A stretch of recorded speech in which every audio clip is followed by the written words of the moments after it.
The boxing community in Dallas is pretty small. Kids get to know each other pretty fast. They was good kids. Flat out, simple, good kids, too good for this world.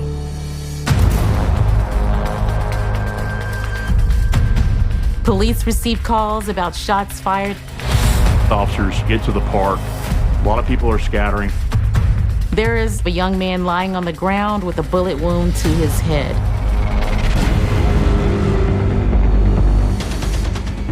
Everybody who's present is a suspect. It was a lot of rumors going around. Obviously, there was conversations trying to devise a plan to get revenge. They took their rumor and they ran with it. I remember talking to my partner and saying, did he get the wrong guy?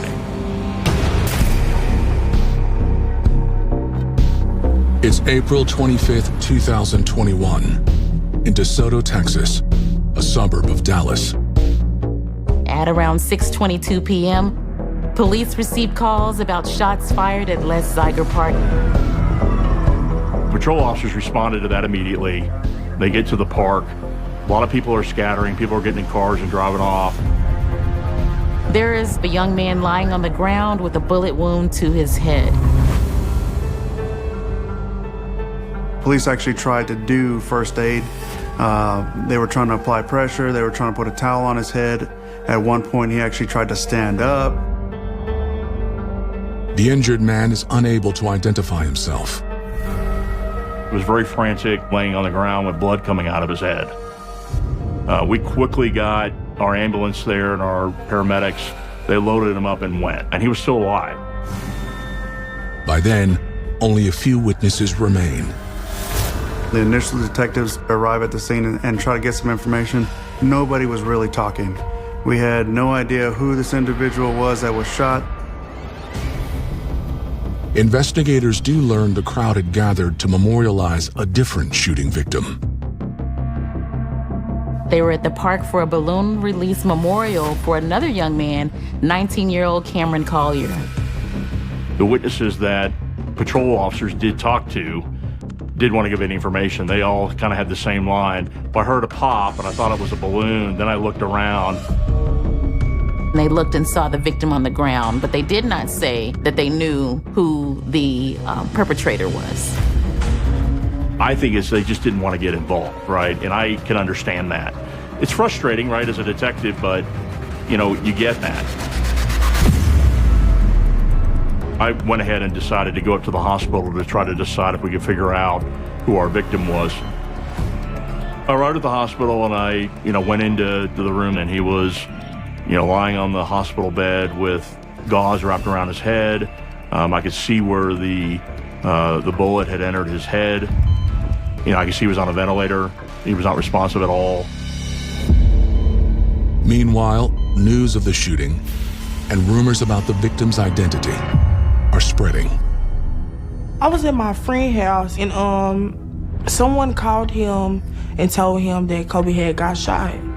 And at that moment, I was just calling Kobe, texting him like, hey, you good? I just heard you got shot. Like, what happened? Let me know where you at, stuff like that. So I ended up calling my mama.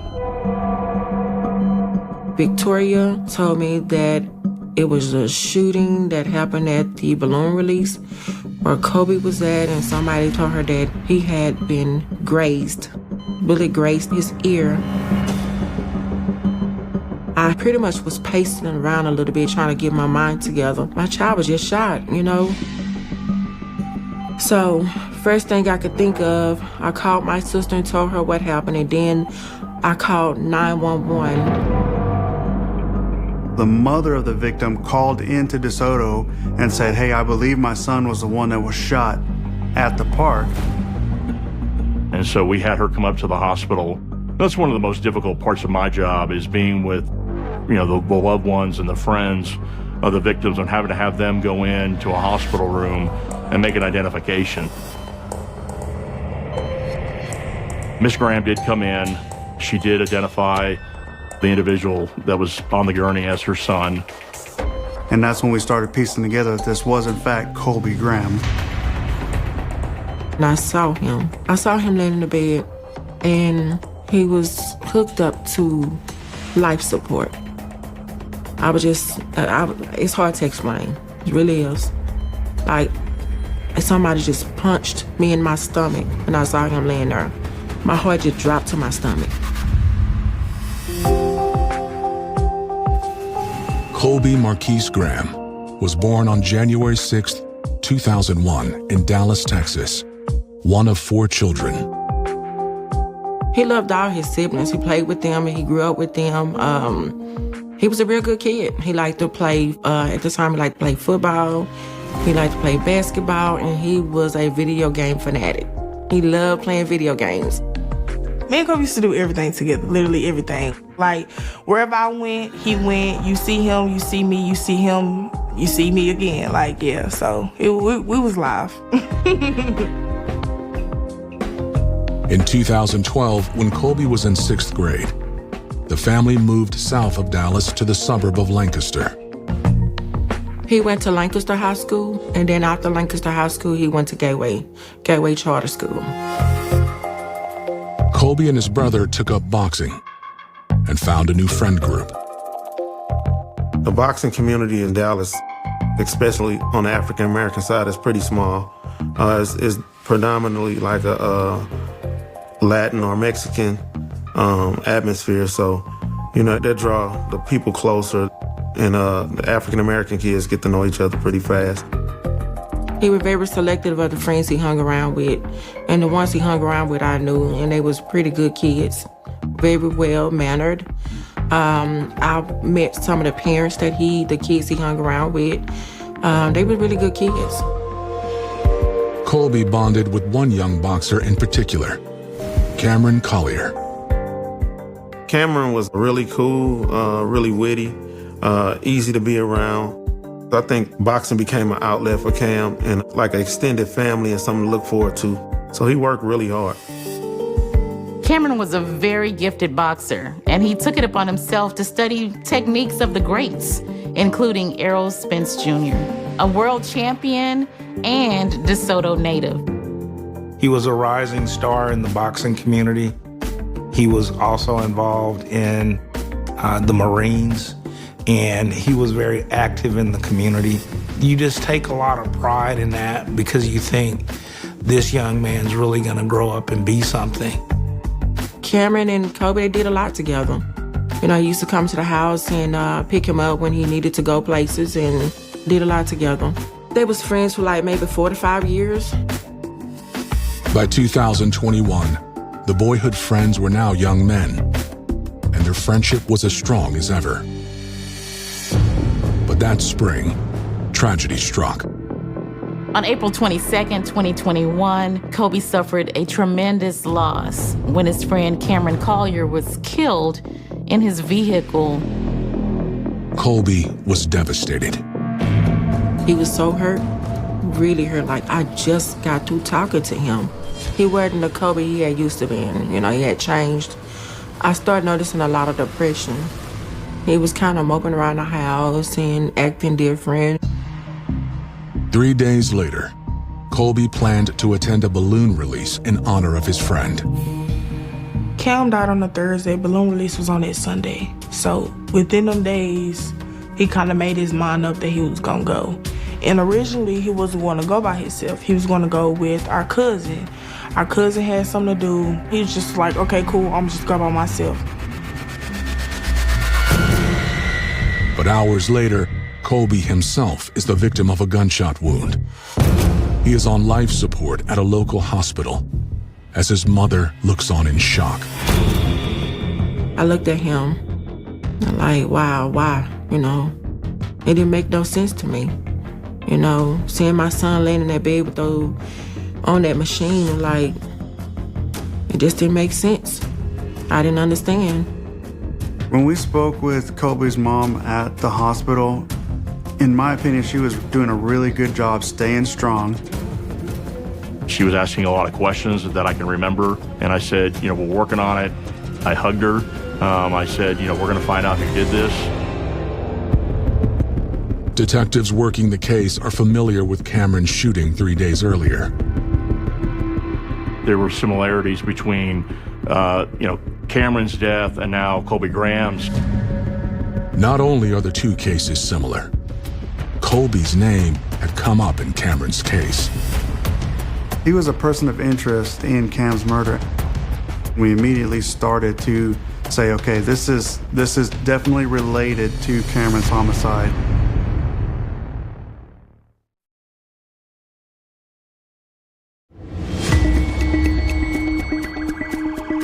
After sustaining a gunshot wound to the head at a memorial for his friend, 20-year-old Colby Graham clings to life in a Texas hospital. Colby is in critical condition, and his chances of survival look slim. The initial investigation was on what we call an aggravated assault with a deadly weapon. So that's what we initially started working the case as, but we knew there's a good chance that Mr. Graham would pass. The bullet that was removed from Colby's head was a .380 caliber. .380, it's not a rare round, but more people lean towards 9mm 40, something more common. .380 is kind of, I wouldn't say rare, but it's not as common as a 9 or 40. Most witnesses fled the scene of the balloon release in honor of 19-year-old Cameron Collier. That leaves DeSoto police with only one potential lead. Colby Graham has been shot in the head just days after Cameron Collier. He initially was a person of interest in the Cameron case. Investigators revisit the details of the case. When detectives responded to the scene of Cameron's homicide, it was a car that had actually looked like it had veered off of the road and was actually spun around backwards in somebody's front yard. And they found Cameron unresponsive in the driver's seat. And the thing about that scene was it was about to start raining, so we knew that preserving the evidence at that time was key. So we actually had people start fingerprinting the car almost immediately, and we actually did develop a palm print. Detectives interviewed Cameron's family that same day. We found out from the family that Cameron likes to sell shirts at this particular shopping center. His mother was kind of having a hard time financially, so he was trying to help his mom out. He was selling these t-shirts and people was buying them, like it had his name. He was doing real well with the t-shirts. You know, he was making a lot of money with the t-shirts. We immediately went and canvassed that shopping center. Investigators pulled video from a nail salon. They saw a young man approach Cameron's parked car and strike up a conversation. We actually see the individual actually getting into the passenger side of his vehicle and then leaving from that shopping center. We don't know what actually transpired in the car, what conversation took place in the car, but it was almost immediately after they left that shopping center, they made one right-hand turn and Cameron was dead. Minutes later, he was dead. So we believe that the person in this photo is responsible for Cameron's death. We took that still shot photo of that individual to the family, and we were showing them to everybody, asking, who is this person? But no one recognized him. Nobody could pinpoint who did it. His family was eager for justice, especially Cameron's brother, Norman. As we were talking to him, you could tell he was kind of hanging on every word we said, really taking in what we were telling him, trying to gather as much information as we were giving him at the time. Even though Norm was older than Cam treated Norm like the younger brother. And Norm went wherever Cam was at, Norm came. Always, all the time. So, you know, like if you lose your brother like that, it's like taking a portion of yourself away. You know what I mean? You couldn't even imagine.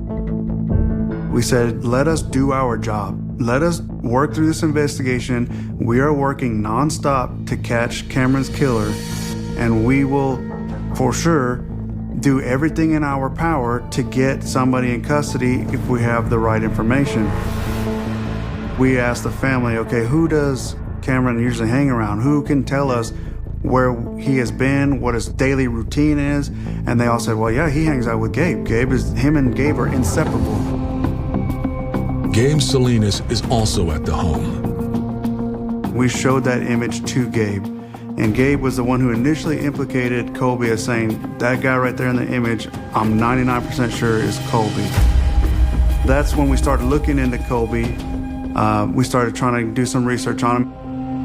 Investigators spoke to Colby. We look at, alibis. Where was Colby at the time? Everything that Colby was telling us was indicative that he was not anywhere near Cameron Collier's murder. And we were kind of getting the sense that Colby, based on his height, was not the individual in this surveillance footage. You could tell that the person who got into Cameron's car was much shorter than Colby. So we had eliminated him pretty quickly as a suspect. That's when we actually found out that he had been killed at the vigil. On the day of Colby's shooting, investigators circle back to Gabe Salinas. And so we wanted to bring him in to see if he could help, right? We still hadn't made an arrest in the Cameron Collier death. So because Gabriel Salinas had told us that he had felt that Colby Graham had killed Cameron Collier, we wanted to dive in to get more information about why Gabriel thought that. But now, Gabe has little to say. Despite claims of knowing that Colby was responsible for shooting Cameron, Gabriel claims he did not know who shot Colby. We weren't getting the whole picture, and we can kind of tell that. Gabe does admit to being at the balloon release. And so Gabe becomes a suspect, of course, because everybody who's present at the vigil is a suspect. Those that are closer to Cameron are more likely suspects.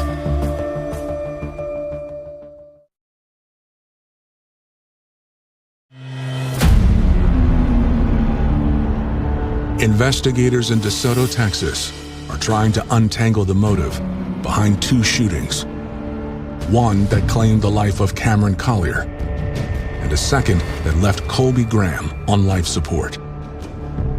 The April 25th shooting of Colby Graham could have been carried out in retaliation for the murder of Cameron Collier. Investigators question Cameron's friend Gabe, who initially pointed the finger at Colby as being responsible for Cameron's death.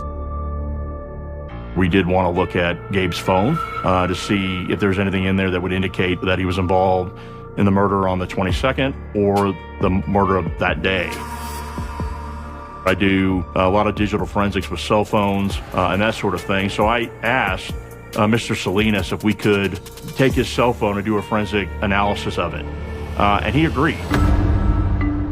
So as I was taking his phone to our lab to do it at the police department, a text came across from an individual named Norman. And the text came across as with a heart symbol and solid ass N-word. And at that point, based on my experience, that was somebody who was happy about something, that this was a good deed had happened. And, so that concerned me.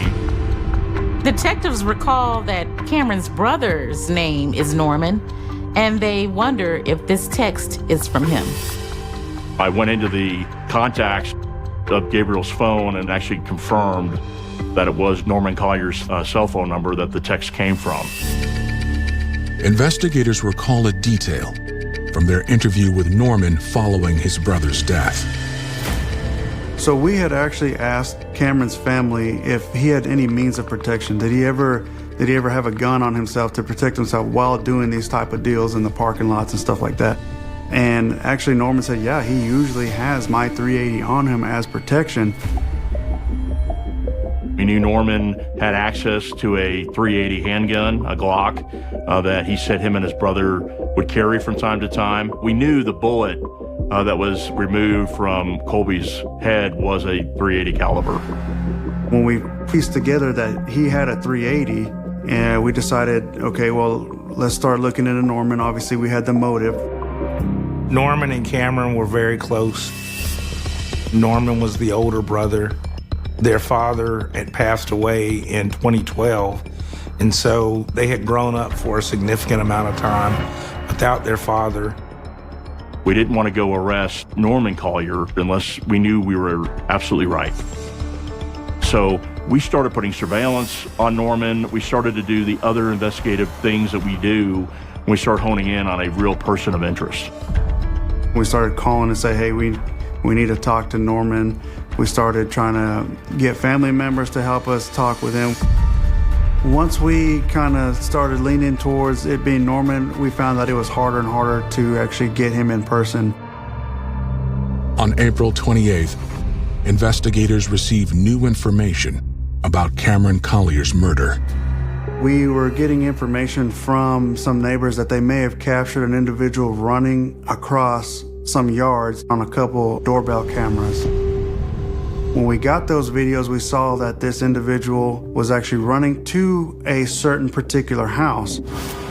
He was wearing like a gray hoodie with some type of ripped jeans and I believe a red shirt underneath.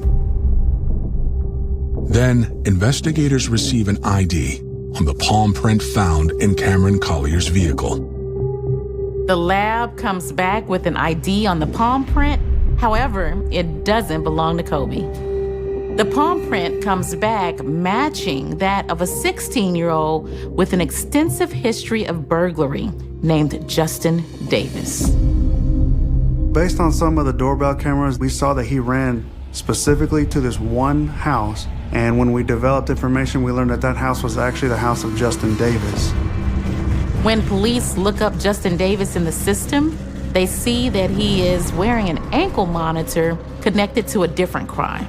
But when they ping the monitor's location, they find that it's been disconnected or broken. We did surveillance on his house. We went and spoke to his mother at their residence, searched the residence, looking for any kind of evidence. We couldn't locate Justin Davis.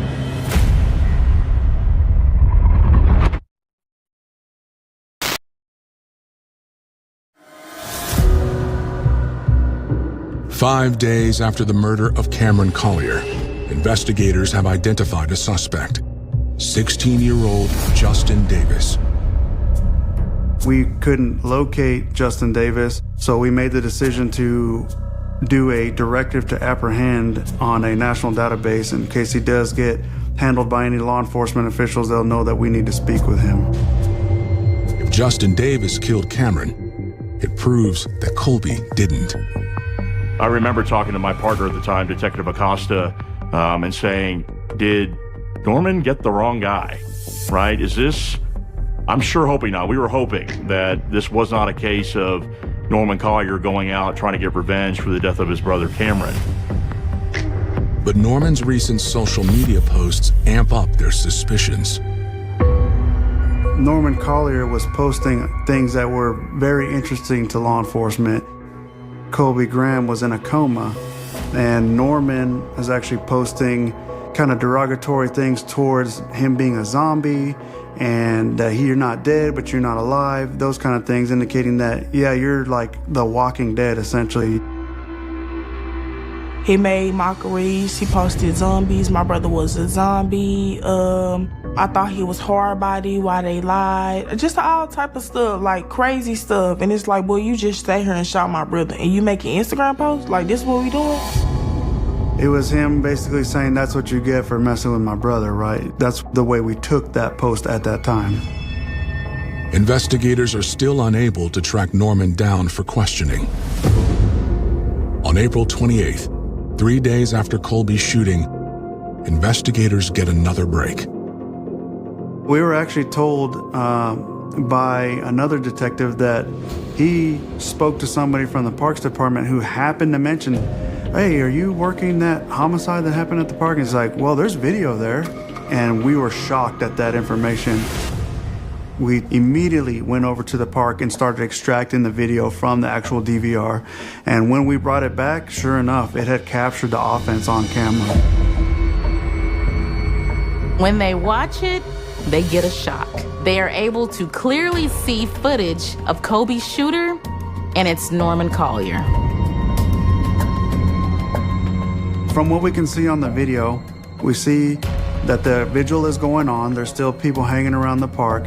Colby walks up kind of slow, and it almost seems like Norman was almost, in essence, stalking him, coming around a car, and As soon as they met close to each other in between two cars, he immediately pulled out a pistol from his left pocket, held it with his left hand, and fired a shot towards Colby in his head.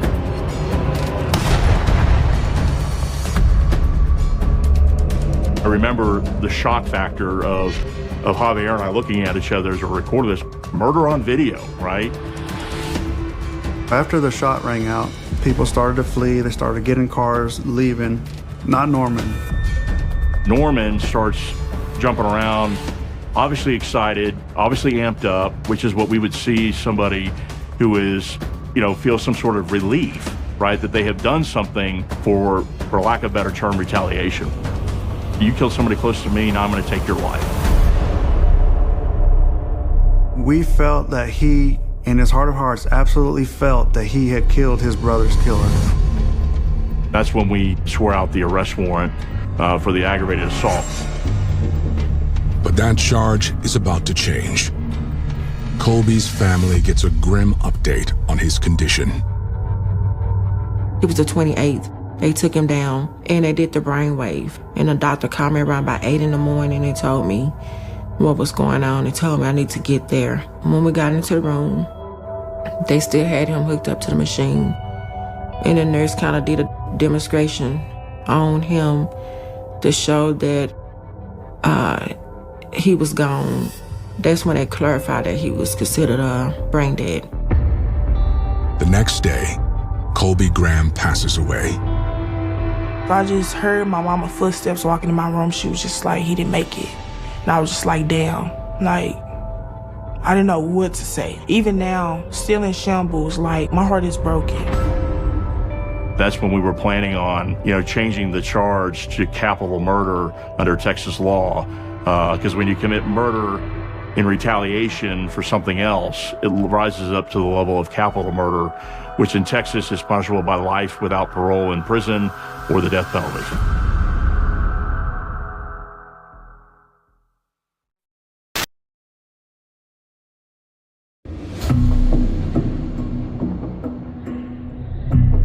After a week of bloodshed leaves two friends dead, DeSoto police are on the lookout for two murder suspects.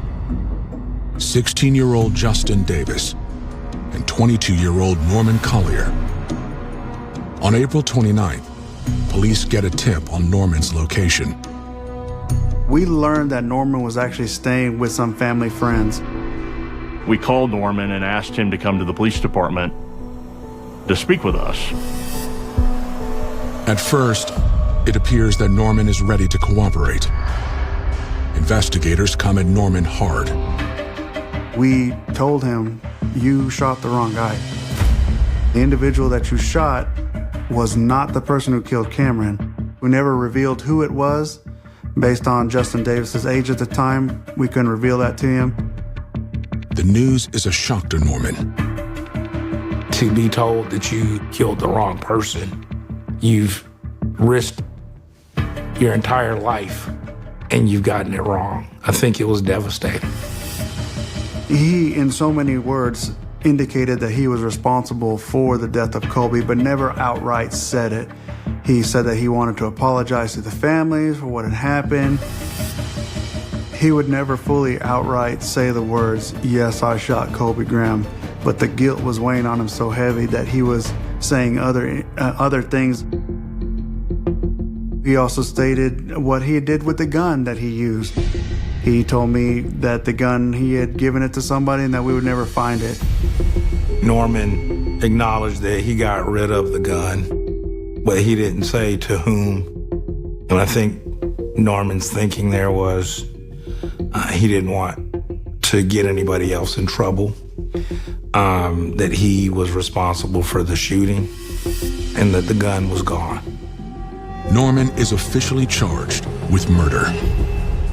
Once I learned that Norman Collier was in custody on the capital murder warrant, we drove over to the Collier's residence to let them know where Norman was and what had taken place. And I remember having the conversation with Mrs. Collier. It was very tough for me because I felt here was a mother who had two sons. One had just been murdered a week before, and now we had just arrested her other son on a capital murder charge that if it had been prosecuted as such, would have meant life in prison without parole or the death penalty. And to have to tell that to a mother who had been through so much affected me. I've never had to do that before, and I felt really bad for for Mrs. Collier having to go through that. Even with the arrest, the investigation continues. When we talked to Norman in his interview, he indicated that he had given the gun to somebody and that we were never going to find it. Right, so we believe that the only person that he had a close connection with after that shooting who would have been the one to give the gun to was Gabe. Investigators bring Gabe Salinas back for another interview. That's when Gabe learned that the wrong person had been shot. He was extremely torn up. You can tell that it was weighing very heavily on him that these certain events took place in this manner, and that he never said it directly, but we knew he was involved. With neither Gabe nor Norman giving details, investigators piece together what they believe led to Colby's death. It started when investigators first showed Gabe still shots from surveillance on the day of Cameron's death. Whenever we showed that picture to Gabe and he told us that it was Colby Graham, Norman was sitting on the sofa 10 feet from him when he heard that name, Colby Graham. And obviously there was conversations that were had once law enforcement left between Gabe and Norman as to maybe trying to devise a plan to get revenge. Over those next 3 days, there was a lot of social media chatter in the DeSoto area. There were people saying that they knew had killed Cameron Collier. They knew that it was somebody who was close to him. We did see Colby Graham's name come up several times as people saying, oh, this is the man who killed, Cameron Collier. Colby knew of the rumors and reached out to Gabe before the balloon release. He felt that his name had been put out there as being involved in the homicide, which is why he clarified, hey, can I come? We believe Norman and Gabe may have actually rode to the balloon release together, and there was actually conversation had based on the cell phone extractions that we got that was telling Colby from Gabe, yeah, you can come through. So obviously that information would have been instantly relayed to Norman. As law enforcement, we believe he was lured to the scene to try to get him there. He knew in his heart of hearts that he had nothing to do with it, so maybe he felt, yes, I want to clarify things. My name is out there, but I didn't do this. I'm here for Cameron. I'm here to celebrate Cameron's life. And to him, that was more important than trying to squash any rumors. He was there to support Cameron, and unfortunately, he paid for it with his life. As the dust settles around Colby's case, investigators still have an outstanding warrant to serve. Justin Davis, who is responsible for the death of Cameron Collier, is still on the run.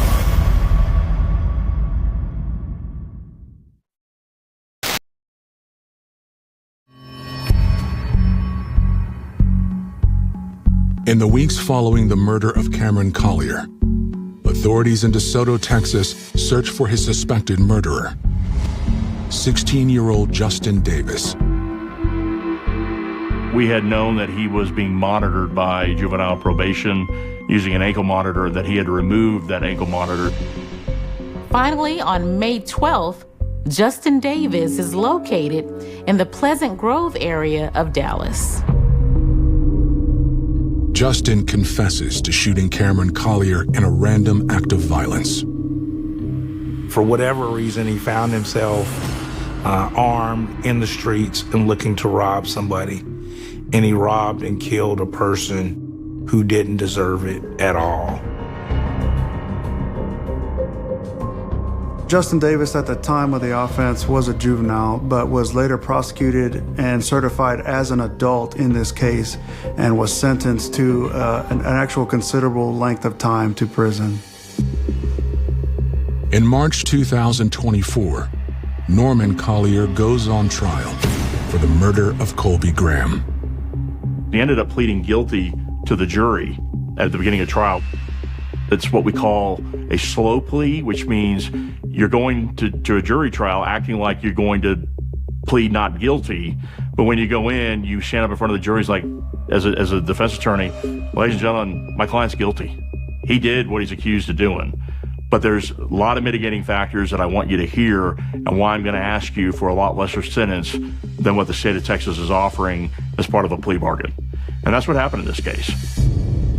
Norman entered a plea of guilty to the offense of murder. But in Texas, if a murder occurs under what's known as sudden passion, the range of punishment is reduced. And so the issue was whether or not this was a sudden passion murder. Norman's attorney asserts that he is not a cold-blooded killer. There was no evidence of him ever being convicted of any crime prior to this. And when I say any crime, I mean any crime. So Norman had zero experience with the criminal justice system. Norman played video games, frankly.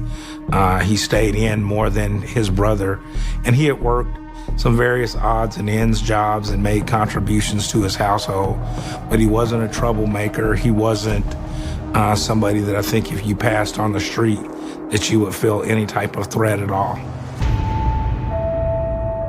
They argue that while at the memorial for his brother, Norman was overcome with grief and anger.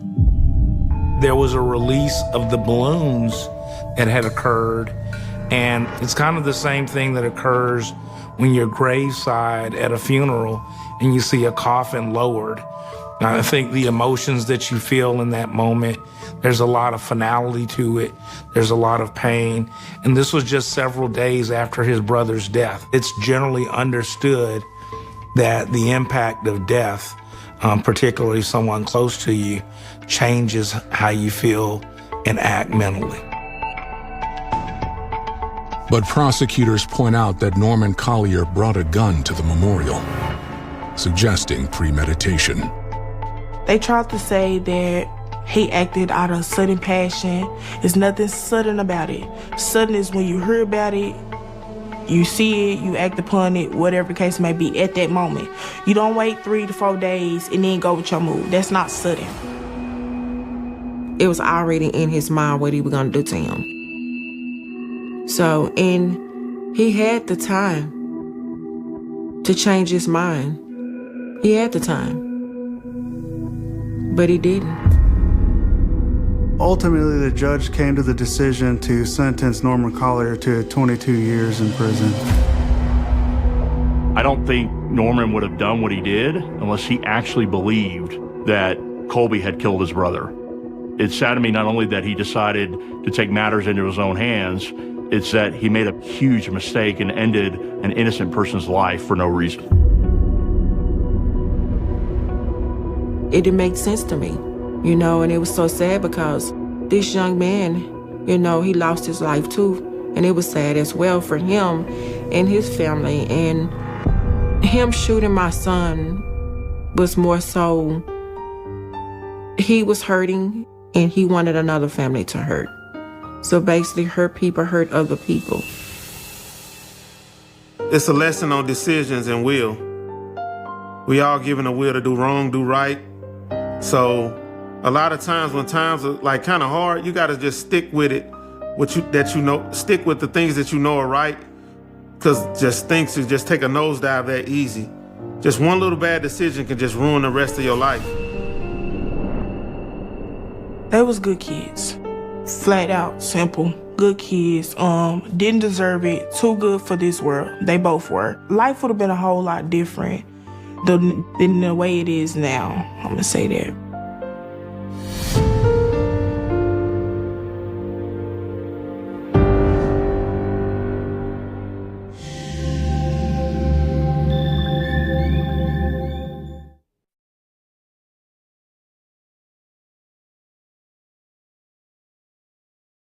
The woods behind Robin Hood Hills did not look like the kind of place where nightmares were born. In the fading light of early May, The trees stood motionless above shallow water and tangled brush, while dragonflies drifted lazily over the muddy banks.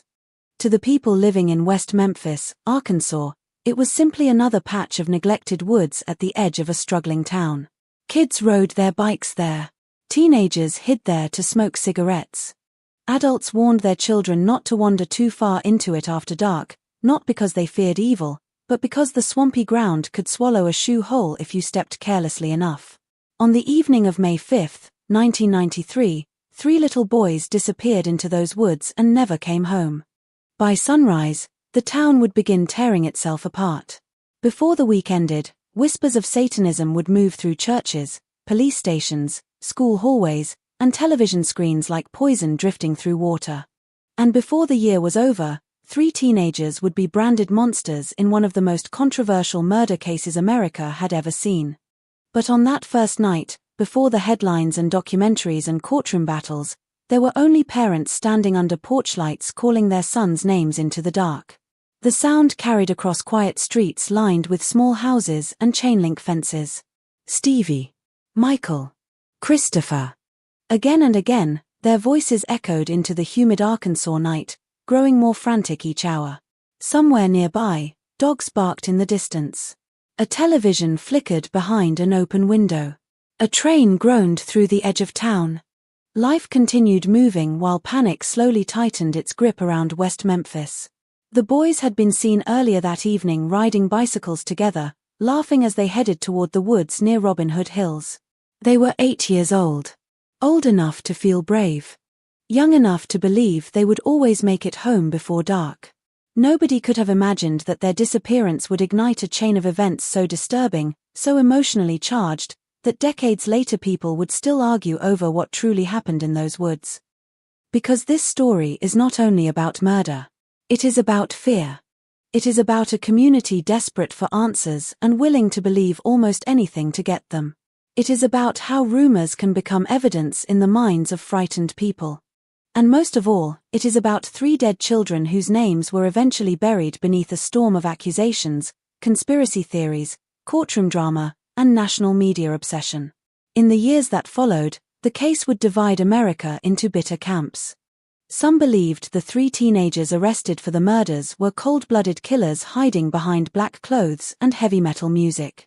Others believed they were innocent victims sacrificed to a justice system infected by paranoia and moral panic.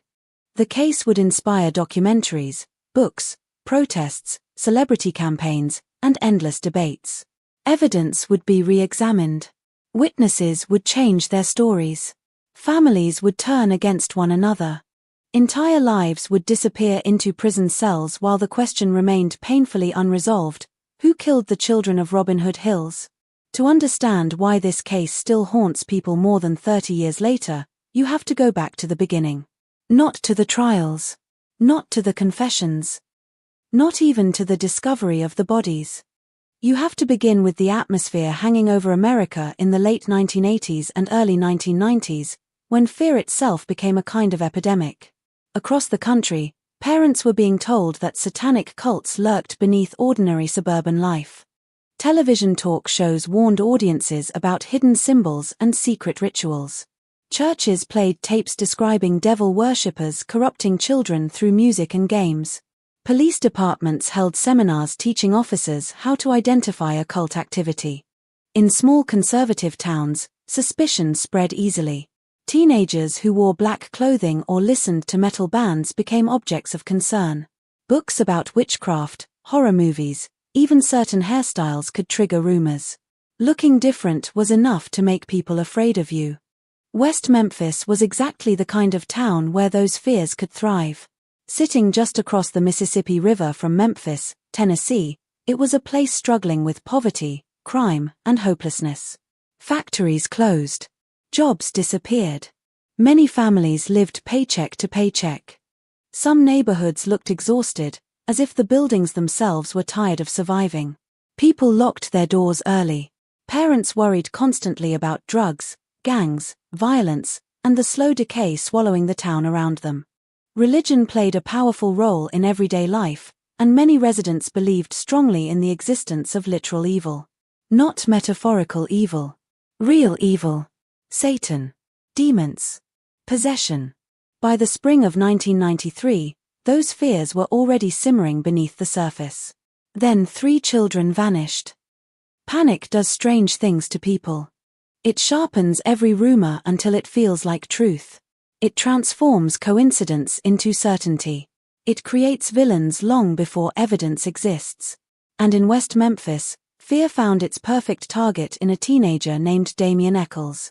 Long before police officially charged anyone, Damien already looked guilty to many people in town.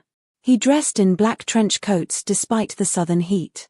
He read books about the occult. He listened to Metallica and Iron Maiden. He spoke openly about religion and magic in ways that frightened conservative adults. Teachers viewed him as troubled. Neighbors described him as strange. Police officers already knew his name. In another place, he might have been dismissed as an eccentric teenager searching for identity. In West Memphis, he became something much darker in the imagination of the public. But Damien was only one part of the story. There was also Jason Baldwin, quiet and fiercely loyal to his friends, and Jesse Miskelly Jr., a teenager with limited intellectual abilities who desperately wanted acceptance from the people around him. Together, the 3 boys would eventually become known around the world as the West Memphis 3. Yet before the arrests and cameras and courtroom sketches, they were just teenagers wandering through a poor Arkansas town while adults around them searched for someone to blame. On the night the boys disappeared, the atmosphere in West Memphis shifted hour by hour from concern into terror. Parents joined search parties carrying flashlights through drainage ditches and wooded trails. Police cruisers rolled slowly through neighborhoods while officers questioned anyone who might have seen the children. The humidity clung heavily to the air. Mosquitoes swarmed around flashlight beams. Somewhere in the darkness beyond the trees, water moved softly through the ditch at Robin Hood Hills. Nobody searching that night understood how close they were to horror. And nobody realized that the investigation about to unfold would become one of the most criticized murder cases in American history. The following afternoon, a juvenile probation officer named Steve Jones entered the woods near Robin Hood Hills after hearing reports that children's bicycles had been discovered nearby. The scene he encountered would remain burned into his memory forever. In muddy water beneath tangled branches lay the naked bodies of 3 little boys. Their wrists and ankles had been tied together with shoelaces. Their skin appeared pale beneath the dirty water. One child showed horrifying injuries that investigators immediately struggled to explain. News spread across West Memphis almost instantly. Mothers pulled children inside their homes. Fathers stood in silence staring at television broadcasts. Church parking lots filled with worried families praying together beneath dim evening lights. Reporters descended on the town searching for details. Police promised swift justice. The pressure to solve the murders became overwhelming almost immediately. But pressure is dangerous in an investigation. Especially when fear already controls the room. Detectives began searching not only for evidence, but for meaning. Why would anyone murder children this way? Why were they bound? Why had one victim suffered such severe injuries? In the absence of clear answers, speculation flooded the gaps.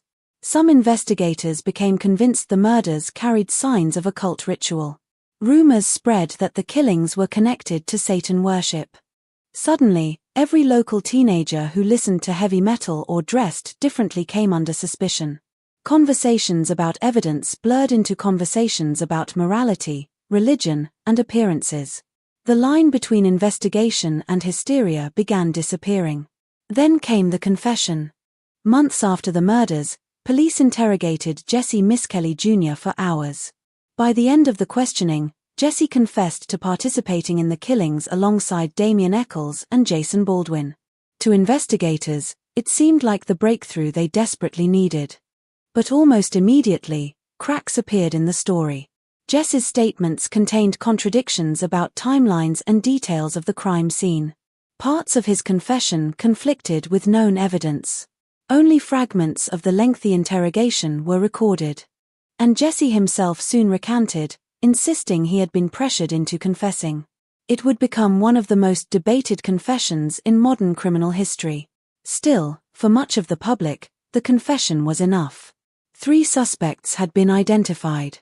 The nightmare suddenly had faces. Yet even during the trials that followed, uncomfortable questions refused to disappear. Why was there no physical evidence directly connecting the teenagers to the murders? Why did so much of the prosecution's case rely on claims about Satanism and personality rather than forensic proof? Why did investigators seem more interested in Damien Eccles' black clothing and interest in the occult than in hard evidence from the scene itself? As the years passed, those questions only grew louder. New forensic testing failed to link the accused teenagers to the crime scene. Documentary filmmakers uncovered inconsistencies in the investigation. Legal experts criticized the handling of evidence and interrogation methods. Celebrities and activists joined campaigns demanding new trials. What began as a local murder case transformed into an international symbol of possible wrongful conviction. Yet through all the arguments, one fact remained painfully unchanged. 3 children were dead. Stevie Branch, Michael Moore, Christopher Bias. Their final moments remained hidden somewhere inside the shadows of Robin Hood Hills, while the world argued endlessly about who deserved blame. And perhaps that is what makes this case so unsettling. Most true crime stories eventually settle into certainty. Evidence becomes clear. Motives emerge.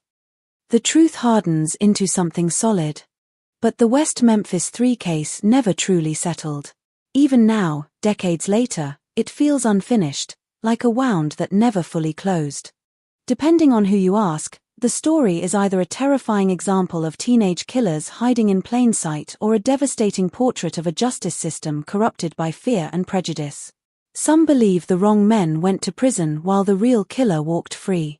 Others believe the original convictions were justified despite the controversy. The arguments have lasted longer than the childhoods the victims were allowed to live. And at the center of it all are those woods behind Robin Hood Hills. Quiet. Overgrown. Ordinary. The kind of place people drive past without noticing. But on certain evenings, when the light begins fading through the trees and the water beneath the brush turns dark as ink, it becomes easier to understand why this story still grips the American imagination. Because somewhere between fear and truth, between justice and hysteria, between memory and myth, the shadows of West Memphis are still waiting. In 1993, West Memphis, Arkansas existed in the shadow of something larger than itself. Across the Mississippi River stood Memphis, Tennessee, glowing with neon signs, music history, traffic, and movement, while West Memphis felt like the quieter, rougher cousin left behind on the opposite bank. The city carried the exhaustion of a working-class town that had been fighting decline for years. Freight trucks rumbled endlessly along Interstate 40. Rust-stained old industrial buildings near the highway. Cheap motels flickered beneath buzzing signs that attracted drifters passing through town for a single night before disappearing again by morning. Some neighborhoods looked forgotten by time entirely, with sagging porches, overgrown yards, and chain-link fences patched together so many times they resembled scars stretched across the earth. The town was not enormous, but it felt boxed in by poverty and routine. People knew each other's business. Rumors traveled quickly. Reputation mattered. Church attendance mattered. Family names mattered. And if you were considered strange, people noticed immediately. During the day, the streets carried the slow rhythm of southern small-town life. Pickup trucks rolled past convenience stores where men in work boots stood smoking beside gas pumps.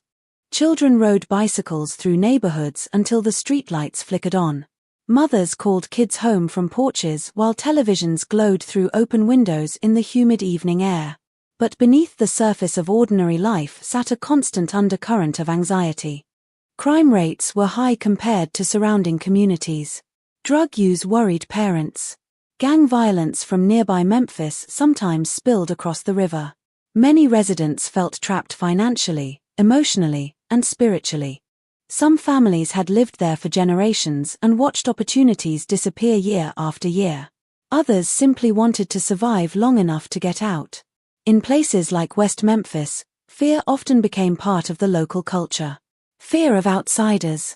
Fear of violence. Fear of losing control over children growing up in a changing world. By the early 1990s, America itself seemed infected with paranoia. News programs warned parents about hidden dangers lurking behind ordinary suburban life. Stories about ritual abuse and satanic cults flooded television talk shows, churches, and police seminars. Across the country, investigators claimed secret networks of devil worshippers were abusing children through underground ceremonies and human sacrifice. Most of these claims were never proven, but that hardly mattered. The panic spread faster than facts ever could. In deeply religious communities, those fears blended easily into everyday conversations. Parents searched bedrooms for strange symbols. Pastors warned congregations about heavy metal music. Teenagers wearing black clothing or reading occult books became subjects of suspicion. Even fantasy games and horror movies could spark concern among adults convinced that evil was infiltrating American youth. West Memphis absorbed those fears completely. On Sundays, church parking lots overflowed with families dressed in pressed shirts and polished shoes. Sermons about sin and salvation carried enormous weight in the community. Many residents believed the devil was not symbolic, but real and active in the world around them. To them, Satanism was not an exaggerated media trend.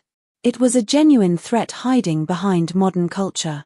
That atmosphere would become crucial after the murders, because when tragedy struck, the town was already psychologically prepared to believe almost anything. Long before police made arrests, the idea of occult involvement felt believable to many people simply because they had already been taught to expect it. And in a town searching desperately for answers, expectation can become more powerful than evidence. Robin Hood Hills sat near the northern side of West Memphis, a wooded area tucked behind a residential neighborhood. To outsiders, calling it the woods might sound misleading. It was not some vast untouched forest stretching for miles. It was a rough patch of trees and muddy terrain crossed by drainage ditches and shallow water channels. Children treated it like an adventure ground. Adults viewed it as a nuisance. In the daytime, sunlight filtered weakly through tangled branches onto muddy trails littered with beer cans and broken glass. At night, the place changed completely. Frogs croaked from stagnant water. Mosquitoes swarmed thick in the humid darkness. The woods swallowed sound strangely, making distant voices seem closer than they were. Teenagers occasionally gathered there to drink, smoke marijuana, or escape adults for a few hours. Parents warned children to stay away after sunset, though many ignored the warnings anyway. The area sat close enough to neighborhoods that kids could bike there within minutes, yet isolated enough to feel secretive and wild. It was exactly the kind of place where childhood imagination mixed with genuine danger. The spring of 1993 arrived heavy with southern heat earlier than usual. By May, the air already clung damply to skin. Rainstorms rolled across Arkansas regularly, leaving ditches swollen with muddy water. The evenings smelled of wet grass, asphalt, and river humidity drifting across town. On the surface, life in West Memphis continued as normal. Schools prepared for summer break. Families argued about bills and homework and dinner plans. Children raced bicycles through quiet streets without realizing how fragile ordinary life really was. At the center of this story were 3 8-year-old boys who represented the innocence of that ordinary world. Stevie Branch was energetic and fearless, the kind of child who rarely slowed down long enough for adults to keep up with him. He had bright eyes and endless curiosity. Teachers described him as playful and stubborn in equal measure. He loved riding his bike through the neighborhood with his friends, chasing adventure wherever he could find it. Michael Moore was quieter, thoughtful in ways unusual for his age. He smiled easily but often observed before speaking. Family members remembered his gentle personality and the way he seemed happiest when surrounded by people he trusted. Christopher Bias was intense and emotional, full of restless energy that sometimes made adults shake their heads in exhaustion. He loved attention, loved jokes, loved proving he was brave. The 3 boys spent countless afternoons together exploring the neighborhood like children everywhere do when the world still feels safe. Their families were imperfect, like most families in struggling towns.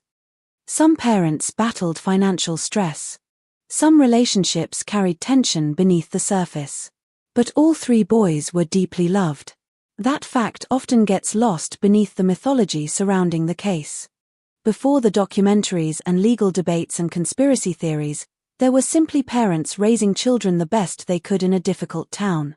Meanwhile, on another side of West Memphis, 3 teenagers drifted through lives that already felt unstable long before police ever connected them to murder. Damien Echols stood out immediately wherever he went. Thin, pale, and intense, he carried himself with a kind of restless anger that unsettled adults.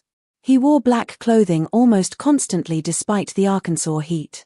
His dark hair framed sharp features that seemed older than his years. Teachers and police officers often described him as intelligent but deeply troubled. He had spent time in psychiatric facilities and spoke openly about depression, violence, and occult beliefs. To conservative adults in West Memphis, Damien looked like the physical embodiment of everything they feared about modern youth culture. Yet people who knew him personally often described a different side. They saw a teenager fascinated by philosophy, religion, and fantasy literature, someone desperate to escape the limitations of the town around him. He talked about magic and spirituality partly because it shocked people, but also because he genuinely searched for meaning somewhere beyond the poverty and hopelessness surrounding him. Jason Baldwin, Damien's closest friend, seemed almost opposite in personality. Blonde, quieter, and less confrontational, Jason came from a working-class family and spent much of his time skating, listening to music, and trying to survive adolescence in a town that offered little opportunity. Friends described him as loyal almost to a fault. He admired Damien's confidence and intelligence, perhaps because Jason himself often seemed uncertain where he belonged. Unlike Damien, Jason did not aggressively seek attention, but his friendship alone would eventually place him at the center of catastrophe. Then there was Jesse Miskelly Jr. Jesse struggled academically from an early age and possessed limited intellectual functioning. He wanted desperately to fit in and often tried too hard to impress others. People around town knew him as polite, eager to please, and easily influenced. He spent much of his youth doing manual labor, helping his father, and drifting between social groups without fully belonging anywhere. He was not considered dangerous by most who knew him. If anything, many viewed him as vulnerable. None of these teenagers could possibly understand that within months their names would become internationally infamous. In early 1993, they were simply young men trapped in a town that judged outsiders harshly and forgave very little. West Memphis itself operated almost like a pressure cooker. Economic hardship, religious conservatism, social frustration, and cultural fear all pressed together beneath the surface. Adults worried their children were growing up in a world they no longer recognized. Music became louder. Movies became darker. Teenagers challenged authority more openly than previous generations. National conversations about morality dominated television and radio. Every disturbing crime reported in the media seemed to reinforce the belief that society was collapsing spiritually. When communities experience that kind of collective anxiety, they begin searching for symbols to explain their fears. In West Memphis, Damien Echols became one of those symbols long before any evidence tied him to murder. Police already knew his name through previous minor encounters. Mental health professionals had documented his instability. Local gossip painted him as dangerous because he talked differently, dressed differently, and openly rejected social norms. Some residents claimed he drank blood. Others whispered about animal sacrifice and black magic. Most of those stories were exaggerations or outright fabrications, but once rumors begin feeding community fear, they evolve rapidly. People stop asking whether something is true and start asking whether it feels true. That distinction would eventually shape the entire investigation. Looking back decades later, what becomes most disturbing about the setting surrounding this case is how inevitable the coming explosion almost feels. All the ingredients already existed before the murders even happened. A frightened town. A horrific crime. Social paranoia. Religious panic. Troubled teenagers who looked frightening enough to fit the public imagination of evil. The atmosphere itself seemed primed for disaster. Yet on the surface, daily life continued moving quietly toward May 5th. Children laughed on bicycles. Teenagers argued about music and girlfriends. Parents worked overtime shifts and worried about bills. Nobody realized how suddenly ordinary life could collapse into something darker. In later years, many residents would remember small details about that spring with painful clarity. The smell of rain on pavement. The sound of cicadas after sunset. The sight of children playing outside beneath fading daylight. Memory works strangely after tragedy. Mundane moments begin glowing with terrible significance because they happened just before everything changed. And in West Memphis, everything was about to change forever. By the evening of May 5, 1993, the town still believed it understood itself. Families trusted neighbors. Police believed they knew how to identify dangerous people. Churches believed evil could be recognized by appearance and behavior. Parents believed children could still safely ride bikes through familiar streets. Within 24 hours, those assumptions would begin unraveling one by one. The murders of 3 little boys would not only shatter families. They would expose the deepest fears, prejudices, and weaknesses hiding beneath the surface of an entire community. And once those fears escaped into the open, nobody in West Memphis would remain untouched by them.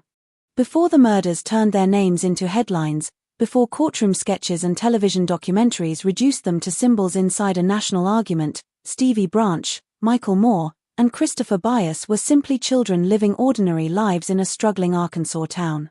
They were boys with scraped knees and grass stains on their jeans. Boys who raced bicycles through puddles after rainstorms and came home sweaty from the southern heat. Boys whose worlds were still small enough to revolve around cartoons, schoolyards, and whichever friend's house had the best snacks after class. The tragedy of the West Memphis case often becomes buried beneath legal controversy, but at the center of everything were 3 8-year-old children who never had the chance to grow older. To understand the horror of what happened in Robin Hood Hills, you first have to understand who these boys were while they were still alive. West Memphis in 1993 was the kind of place where childhood unfolded outdoors. Kids disappeared from their homes in the afternoon and returned only when porch lights flickered on after sunset. Parents worried, of course, but many still believed neighborhoods could raise children collectively. Neighbors watched from windows. Older siblings kept loose track of younger ones. Bicycles became freedom itself. To an 8-year-old boy, a bike meant escape from adults, homework, and routine. It meant independence. The 3 boys spent much of their time riding together through the streets near their homes, moving between neighborhoods, drainage ditches, and wooded areas like explorers convinced the world belonged to them. Stevie Branch carried a kind of restless energy that made him impossible to ignore. Thin and bright-eyed, he moved quickly through life, often speaking before thinking and running before looking. Adults who knew him sometimes smiled with exhausted affection when describing him because Stevie seemed permanently in motion. He climbed fences he had been warned not to climb. He wandered farther than he was supposed to. He challenged rules simply because they existed. Yet beneath that stubbornness lived a child deeply attached to the people he loved. Stevie craved attention and affection constantly. He wanted to be included in everything. Friends remembered him as fearless in the careless way children often are before they fully understand danger. If another child hesitated before jumping a ditch or entering the woods after dark, Stevie would usually go first. His confidence pulled others along behind him. At home, Stevie's life reflected the instability common in many struggling families. His mother, Pam Hicks, loved him fiercely, but life was not always easy. Financial problems weighed heavily on households throughout West Memphis, and relationships inside the family carried tension that children often sensed even when adults tried hiding it. Still, Stevie remained the emotional center of the home. He laughed loudly, argued loudly, cried loudly. His presence filled rooms completely.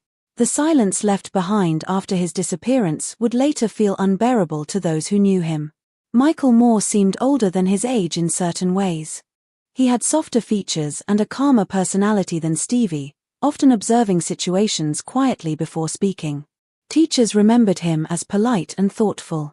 Friends described him as loyal, the kind of child who preferred staying close to familiar people rather than seeking attention. Michael loved spending time with his friends but lacked Stevie's impulsive recklessness. He followed along more cautiously, sometimes acting as the quieter balance within the group. His smile came easily, though he was not naturally loud or disruptive. Family members remembered small details that later became emotionally devastating to recall.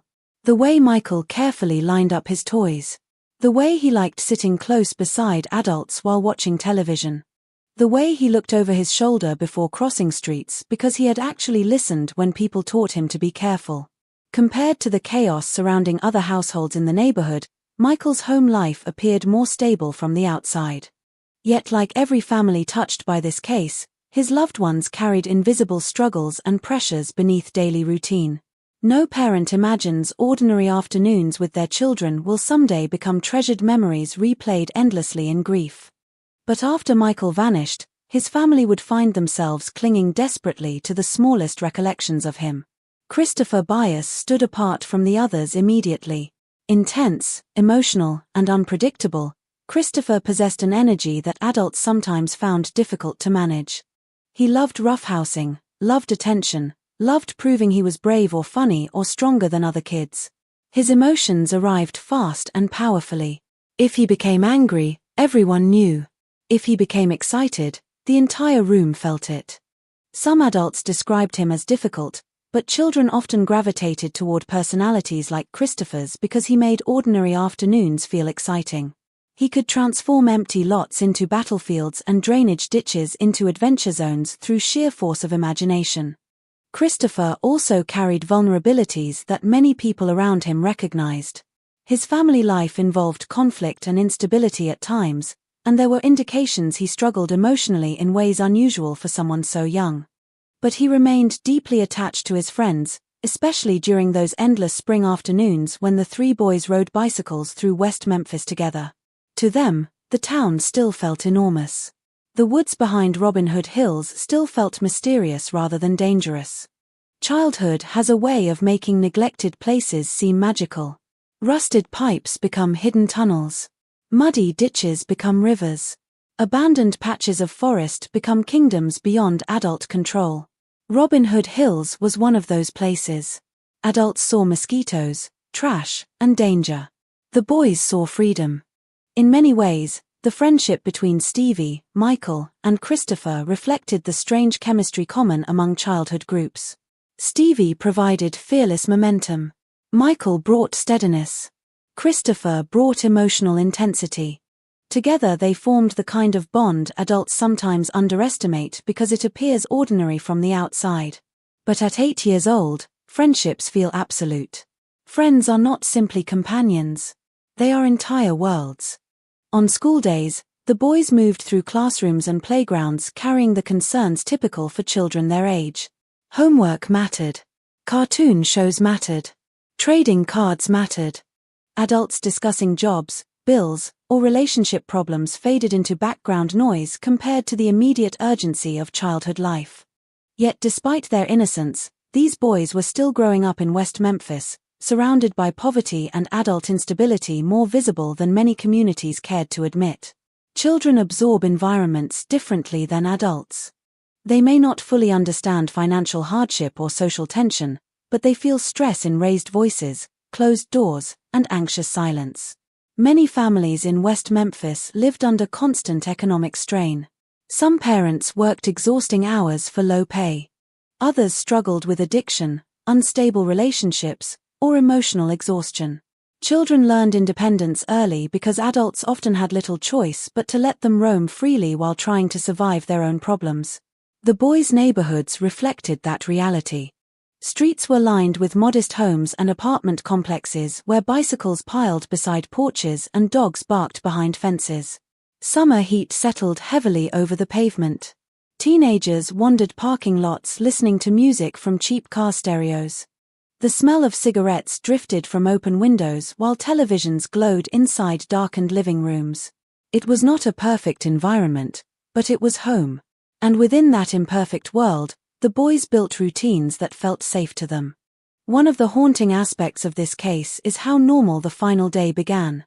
May 5, 1993 was not marked by obvious warning signs or dramatic tension. The boys attended school. They talked with friends. They moved through ordinary childhood routines, completely unaware that history had already attached itself to that date forever. The weather carried the sticky warmth of southern spring. The afternoon unfolded slowly like countless afternoons before it. Parents handled chores and errands while children drifted outdoors searching for adventure. Somewhere in the background, lawnmowers hummed. Dogs barked. Car engines rolled down neighborhood streets. Nothing about the day itself seemed extraordinary. Stevie spent time around his neighborhood before eventually meeting with Michael and Christopher. Like most children their age, they moved between homes fluidly, rarely informing adults exactly where they planned to go. The freedom of childhood in the early 1990s now feels almost shocking compared to modern parenting culture. Kids disappeared for hours with little supervision, especially in working-class communities where parents juggled jobs and responsibilities. As long as children returned before dark, most adults assumed everything was fine. The boys had likely explored Robin Hood Hills many times before. The woods represented adventure, secrecy, and escape from boredom. They could ride trails, climb embankments, and imagine themselves far from adult rules despite remaining only minutes away from home. That sense of familiarity would later deepen the horror surrounding the case. This was not some distant wilderness. It was part of their neighborhood. Part of their childhood landscape. At some point that afternoon, the boys rode toward the woods together. Witnesses later recalled seeing them on their bicycles. Their movements through the neighborhood seemed completely unremarkable at the time.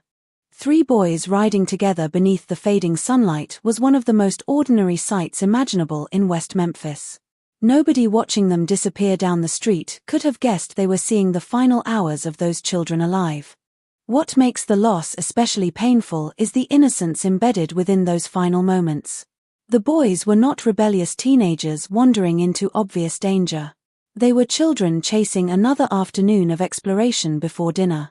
They trusted the world the way children are supposed to trust it. They believed darkness only existed in movies, stories, or warnings from adults. They did not understand how quickly violence can emerge inside ordinary places. For the families, memory eventually transformed into torture. Parents replayed every interaction from that day repeatedly, searching for missed clues or final signs. Did one of the boys seem frightened? Did they mention someone suspicious? Could anything have been done differently? Grief creates endless questions because accepting randomness feels unbearable. After the murders, ordinary memories became sacred and painful simultaneously. A backpack left beside a bedroom wall. A pair of shoes near the front door. Half-finished homework sitting on a kitchen table. The details children leave behind suddenly became all their families had left to hold on to. In later years, the public discussion surrounding the West Memphis 3 often focused so heavily on the accused teenagers that the victims themselves faded into the background. Documentaries dissected police mistakes. Lawyers debated forensic evidence. Activists argued over wrongful convictions. Yet behind all those arguments remained 3 children frozen forever at 8 years old. Their lives stopped before adolescence, before adulthood, before they ever had the chance to become more complicated than neighborhood boys riding bicycles together through a poor Arkansas town. The emotional tragedy of the case lies partly in that stolen future. Stevie would never outgrow his recklessness into maturity. Michael would never discover who he might become as an adult.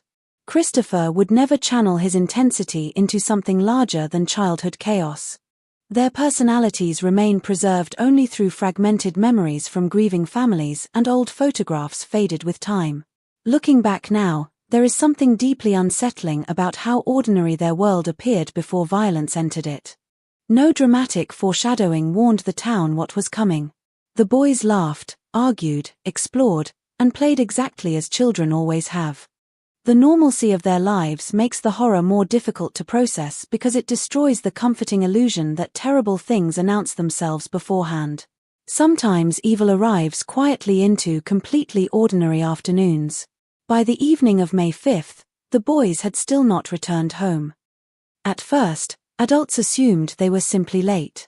Children lose track of time. Bikes break down. Friends wander farther than expected. But as daylight faded and shadows stretched across West Memphis, concern slowly transformed into panic. Parents stepped onto porches scanning empty streets. Family members began calling neighbors. The ordinary rhythm of the neighborhood shifted subtly as adults realized something was wrong. Somewhere beyond the streets and houses of West Memphis, 3 children who should have been heading home for dinner were already moving toward a fate that would scar the town forever.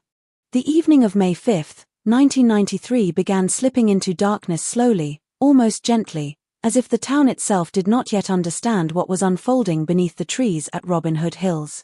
The spring air hung thick with humidity, wrapping West Memphis in the heavy warmth that settled over Arkansas long before summer officially arrived. Streetlights blinked awake one by one along residential roads while televisions glowed behind thin curtains and screen doors. Somewhere, lawn sprinklers clicked rhythmically across dry grass. Somewhere else, a radio played country music through an open garage. The world still felt ordinary. But inside several homes across West Memphis, mothers had begun looking at clocks more often than usual. Children were supposed to come home before dark. That was the rule. And darkness was arriving quickly. At first, nobody panicked. 8-year-old boys lost track of time constantly. One friend's backyard turned into another friend's driveway, then into a ride down the block, then into another are gone without warning. Parents in working-class neighborhoods learned to tolerate that uncertainty because children spent so much of their lives outdoors. But as daylight thinned into dusk, concern began spreading quietly between households. Pam Hicks stepped onto her porch searching the street for Stevie's bicycle. The neighborhood looked strangely still. A dog barked somewhere nearby. A truck rolled slowly past the intersection. But no sign of Stevie. She called his name once into the warm evening air, expecting the familiar sound of him answering from somewhere down the block. Nothing came back except silence and the distant hum of traffic from the highway. In another home, Michael Moore's family was beginning to worry too. Michael was dependable compared to many children his age. If he said he would be home, he usually was. As the minutes dragged forward, the anxiety deepened. Christopher Bias' family experienced the same growing fear. The 3 boys were often together, which meant if one was missing, likely all 3 were missing. That realization settled heavily over the adults as the sky darkened from orange to deep blue. Telephones began ringing between neighbors. Have you seen them? Were they at your house? Did anyone check the woods?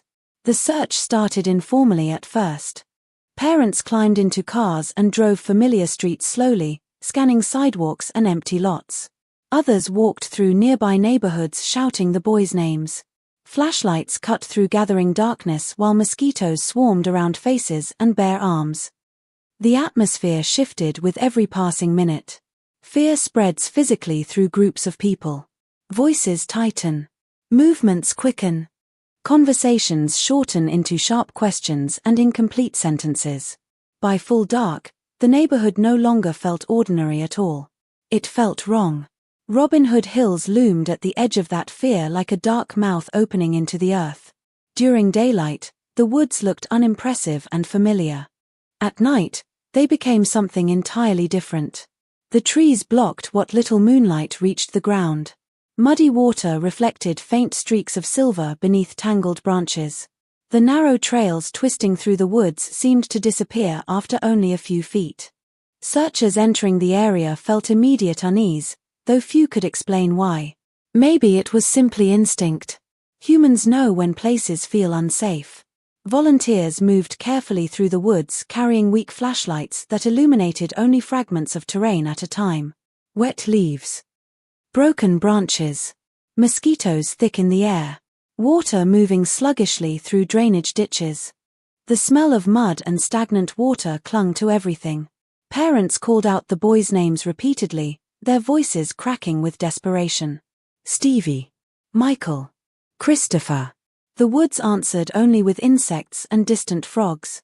Some searchers believed the boys might simply be hiding, perhaps afraid they were in trouble for staying out too late. Others already feared something far worse. Police officers joined the search as concern escalated rapidly. Missing children cases always carry urgency, but 3 missing boys together triggered immediate alarm. Patrol cars rolled through neighborhoods while officers questioned residents. Flashlights swept beneath bridges and through empty lots. Yet despite the growing number of people searching, nobody found the boys that night. And somewhere inside Robin Hood Hills, hidden beneath darkness and shallow water, the truth waited silently. Later investigations would spend years trying to reconstruct exactly what happened during those missing hours. But certainty never fully emerged. The timeline dissolved into fragments of witness sightings, conflicting statements, and unanswered questions. What remains most terrifying is the possibility that the boys likely entered the woods without fear. They probably expected another ordinary adventure. Perhaps they joked with each other while riding bicycles down the dirt paths. Perhaps they argued about something meaningless the way children always do. Maybe they planned to return home within minutes. Whatever happened next shattered those expectations forever. There are moments in certain crimes where violence seems to rupture reality itself. The West Memphis murders carried that feeling from the very beginning because of the victims' ages and the brutality involved. Whoever encountered the boys in Robin Hood Hills did not merely kill them. The crime scene would later suggest fear, confusion, and prolonged suffering. One of the most horrifying aspects of child murder cases is the complete imbalance of power involved. Children trust adults instinctively. Even when frightened, they often obey instructions because they still believe older people control the world safely. That innocence makes violence against them feel uniquely monstrous. As night deepened across West Memphis, parents refused to stop searching. Groups gathered near the woods coordinating efforts beneath dim streetlights. Some volunteers carried hunting flashlights and walked shoulder to shoulder through muddy terrain. Others checked drainage pipes, abandoned buildings, and nearby roads. Every passing hour made the atmosphere heavier. People began imagining terrible possibilities they were afraid to say aloud. Accidents, kidnapping, violence. In small towns, fear spreads collectively. Entire neighborhoods start breathing with the same anxious rhythm. Inside homes across West Memphis, televisions remained on late into the night while residents waited for updates. Children sensed adult panic and stayed unusually quiet. Some mothers locked doors earlier than normal.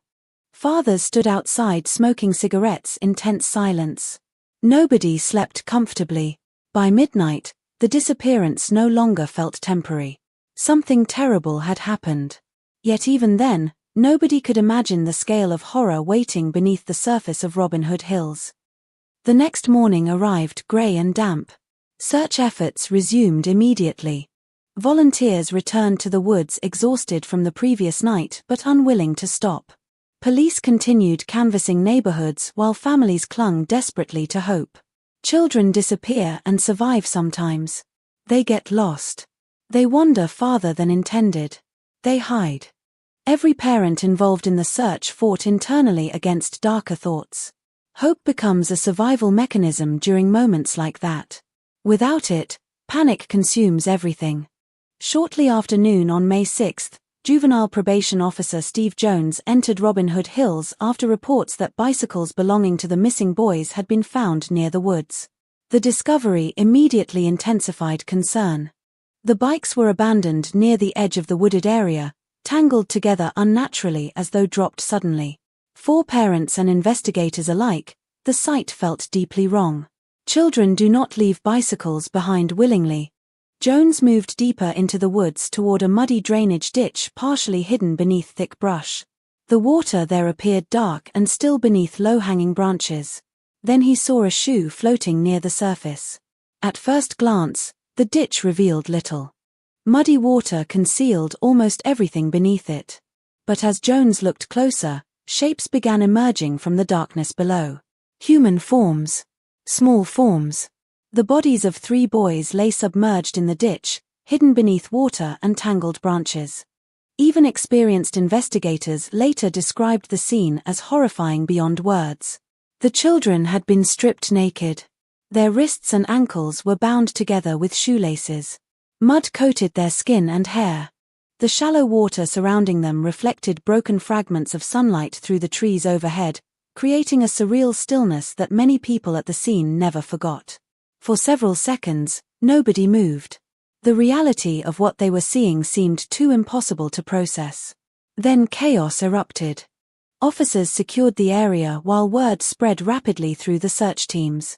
Parents waiting nearby sensed immediately from police reactions that hope had vanished. Some collapsed. Others screamed. The emotional devastation moved through Robin Hood Hills like a physical shockwave. The murders instantly transformed West Memphis from a worried town into a traumatized one. Detectives arriving at the scene confronted details that deepened the horror further. The bindings on the boys appeared deliberate and methodical. Christopher Bias had suffered severe injuries that investigators struggled to explain immediately. Rumors began almost instantly among law enforcement personnel that the murders carried signs of ritualistic violence. Those rumors would later grow into full-blown theories about satanic sacrifice, but even in those first hours, the crime scene seemed strange enough to fuel speculation. The woods themselves amplified the nightmare quality of the discovery. Sunlight barely reached portions of the ditch through dense branches overhead. Mosquitoes swarmed constantly around investigators. Mud sucked at boots with every step. The smell of stagnant water mixed with decay hung heavily in the humid air. Officers photographed the scene while struggling emotionally to process what they were witnessing. Some became physically sick afterward. Child homicide scenes affect even hardened investigators differently. The innocence of the victims changes everything. News spread through West Memphis with terrifying speed. Before official announcements were even completed, residents already whispered about bodies found in the woods. Television crews began arriving. Police scanners crackled constantly. Church groups organized prayer circles almost immediately. Fear gripped parents throughout the community. Children were pulled indoors. Schools buzzed with confusion and anxiety. Adults lowered their voices when discussing the murders, as though speaking too loudly might somehow make the horror more real. The discovery of the bodies marked the moment when the case stopped being merely tragic and became something darker in the public imagination. The bindings, the wooded location, and the injuries created an atmosphere ripe for speculation. Investigators faced enormous pressure to explain not only who committed the crime, but why it looked so disturbing. Human beings struggle deeply with unexplained violence against children because it violates fundamental assumptions about safety and morality. Communities desperately search for meaning after crimes like this. Random cruelty feels psychologically unbearable. People want monsters they can identify clearly. They want evil to look recognizable. And in West Memphis, the search for recognizable evil would soon focus on teenagers who already frightened the town long before the murders occurred. But during those first hours after the bodies were found, the town existed in pure shock. Families gathered around televisions watching breaking news reports. Children asked frightened questions adults could barely answer themselves. Police officers worked frantically behind yellow crime scene tape while helicopters circled overhead. Robin Hood Hills became transformed overnight from an ordinary patch of woods into sacred ground soaked with grief and fear. The boys who had entered those woods expecting adventure would leave them carried in body bags beneath the horrified gaze of an entire community. And as investigators searched desperately for answers, something else was already beginning to spread through West Memphis alongside grief. Suspicion. Rumors. Panic. The need to explain unimaginable violence through equally unimaginable evil. Within days, that fear would begin pointing toward specific names.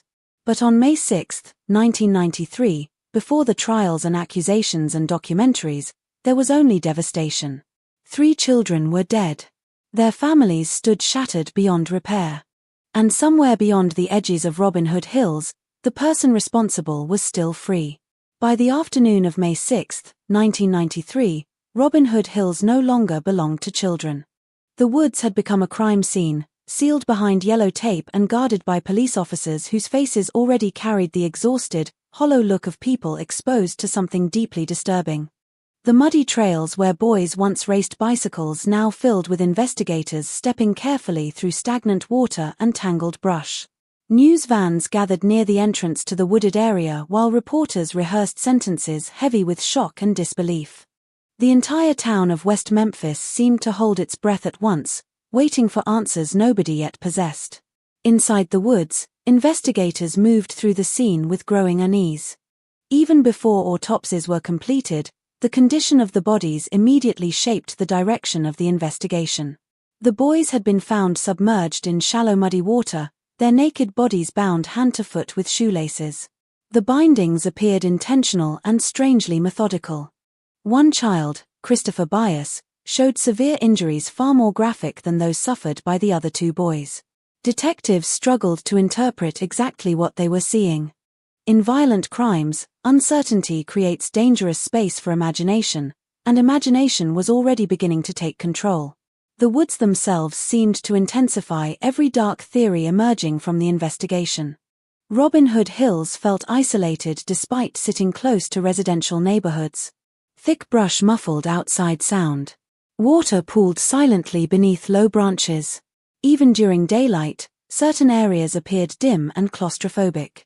Officers working the scene later described the oppressive atmosphere inside the woods, the constant mosquitoes, the mud sucking at their boots, the smell of stagnant water hanging beneath the humid Arkansas heat. It was the kind of environment where fear grows quickly. Every broken branch looked suspicious. Every shadow seemed significant. Detectives searched the area obsessively for signs of struggle, footprints, discarded clothing, weapons, anything capable of identifying who had brought the boys into the woods and murdered them. Yet the crime scene presented immediate problems. The ditch water had contaminated potential evidence. Search volunteers had unknowingly moved through portions of the area before the bodies were discovered. Rain and mud complicated forensic analysis. Investigators found few clear answers during those first crucial hours. Instead, they encountered fragments. Pieces of clothing submerged in water. The boys' bicycles abandoned near the woods. Shoelaces used as bindings. Disturbing injuries that seemed to suggest rage, ritual, or both. Without a clear suspect, detectives began constructing theories. And almost immediately, those theories drifted toward the occult. The early 1990s represented the peak of America's satanic panic, a cultural wave of fear convincing millions of people that hidden cults operated across the country committing ritual abuse and murder. Police departments attended seminars teaching officers how to recognize occult crime scenes. Self-proclaimed experts lectured investigators about satanic symbols, ceremonial killings, and underground networks supposedly hiding in plain sight. Many of these theories lacked credible evidence, but fear rarely waits for proof. In communities already steeped in religious anxiety, satanic explanations often felt emotionally satisfying because they transformed random horror into identifiable evil. West Memphis was fertile ground for those fears. As investigators examined the scene at Robin Hood Hills, the possibility of ritualistic violence quickly entered conversation. Christopher Bias injuries especially fueled speculation. Some officers believed the mutilation suggested ceremonial intent rather than ordinary homicide. Others became convinced the bindings resembled ritual practices described in occult crime seminars. Once those ideas surfaced, they spread rapidly through the department and into the community itself. Soon whispers of Satan worship began moving through West Memphis like wildfire. At grocery stores, church gatherings, and school hallways, residents repeated frightening rumors with growing certainty. People spoke about black robes, animal sacrifices, graveyard rituals, and devil worshippers hiding among local teenagers. Fear transformed ordinary gossip into perceived truth almost overnight. The murders no longer felt like the work of a single violent individual. To many residents, they became evidence of something larger and more terrifying infecting the town itself. Investigators faced overwhelming pressure from every direction. 3 murdered children demanded immediate justice. Media attention intensified daily. Grieving families pleaded publicly for answers. Community panic escalated with each passing hour. In cases involving child victims, police departments often feel enormous emotional urgency to identify suspects quickly. Nobody wanted West Memphis believing a child killer still roamed free. Yet urgency can distort investigations, especially when detectives begin searching for theories instead of evidence. The first major clues appeared frustratingly weak. Witnesses reported seeing suspicious individuals near Robin Hood Hills around the time of the murders, but descriptions varied wildly. Some mentioned teenagers wearing dark clothing. Others described older men. Several statements contradicted each other completely. Rumors quickly overwhelmed facts. Every strange person in town suddenly became suspicious. Police interviewed dozens of individuals during those early days, chasing leads that often dissolved almost immediately. Meanwhile, the autopsies deepened both horror and confusion. Medical examiners determined the boys had drowned after sustaining injuries, though debate would continue for years regarding the exact sequence of events. The bindings remained central to the investigation because they seemed deliberate and symbolic. Christopher Bias wounds especially disturbed investigators. Some interpreted them as evidence of torture or ritual mutilation. Others believed the injuries could have resulted from animal predation after death. But in the emotional atmosphere surrounding the case, the darkest explanations gained traction fastest. Fear prefers dramatic answers. Soon investigators began focusing increasingly on local teenagers known for unusual behavior or interests in the occult. And one name surfaced repeatedly: Damien Eccles. Damien already carried a reputation throughout West Memphis as troubled and dangerous. He wore black clothing constantly, listened to heavy metal music, read books about witchcraft and spirituality, and spoke openly about occult subjects in ways that deeply unsettled conservative adults. Police officers knew him from previous encounters involving minor disturbances and mental health concerns. Teachers described him as intelligent but unstable. Neighbors whispered stories portraying him almost like a supernatural threat. Some claimed he drank blood during rituals. Others insisted he sacrificed animals in the woods. Very little of it could be verified, but verification mattered less and less as fear consumed the town. Damien fit the image people wanted to fear. Thin, pale, intense, and openly fascinated by dark subjects, he appeared almost designed by cultural paranoia itself. In another environment, he might have been dismissed as a rebellious teenager searching for identity. In West Memphis during the Satanic Panic, he looked like exactly the kind of person capable of ritual murder. Detectives began paying closer attention to him almost immediately, though concrete evidence remained painfully absent. The investigation increasingly blurred the line between criminal evidence and moral judgment.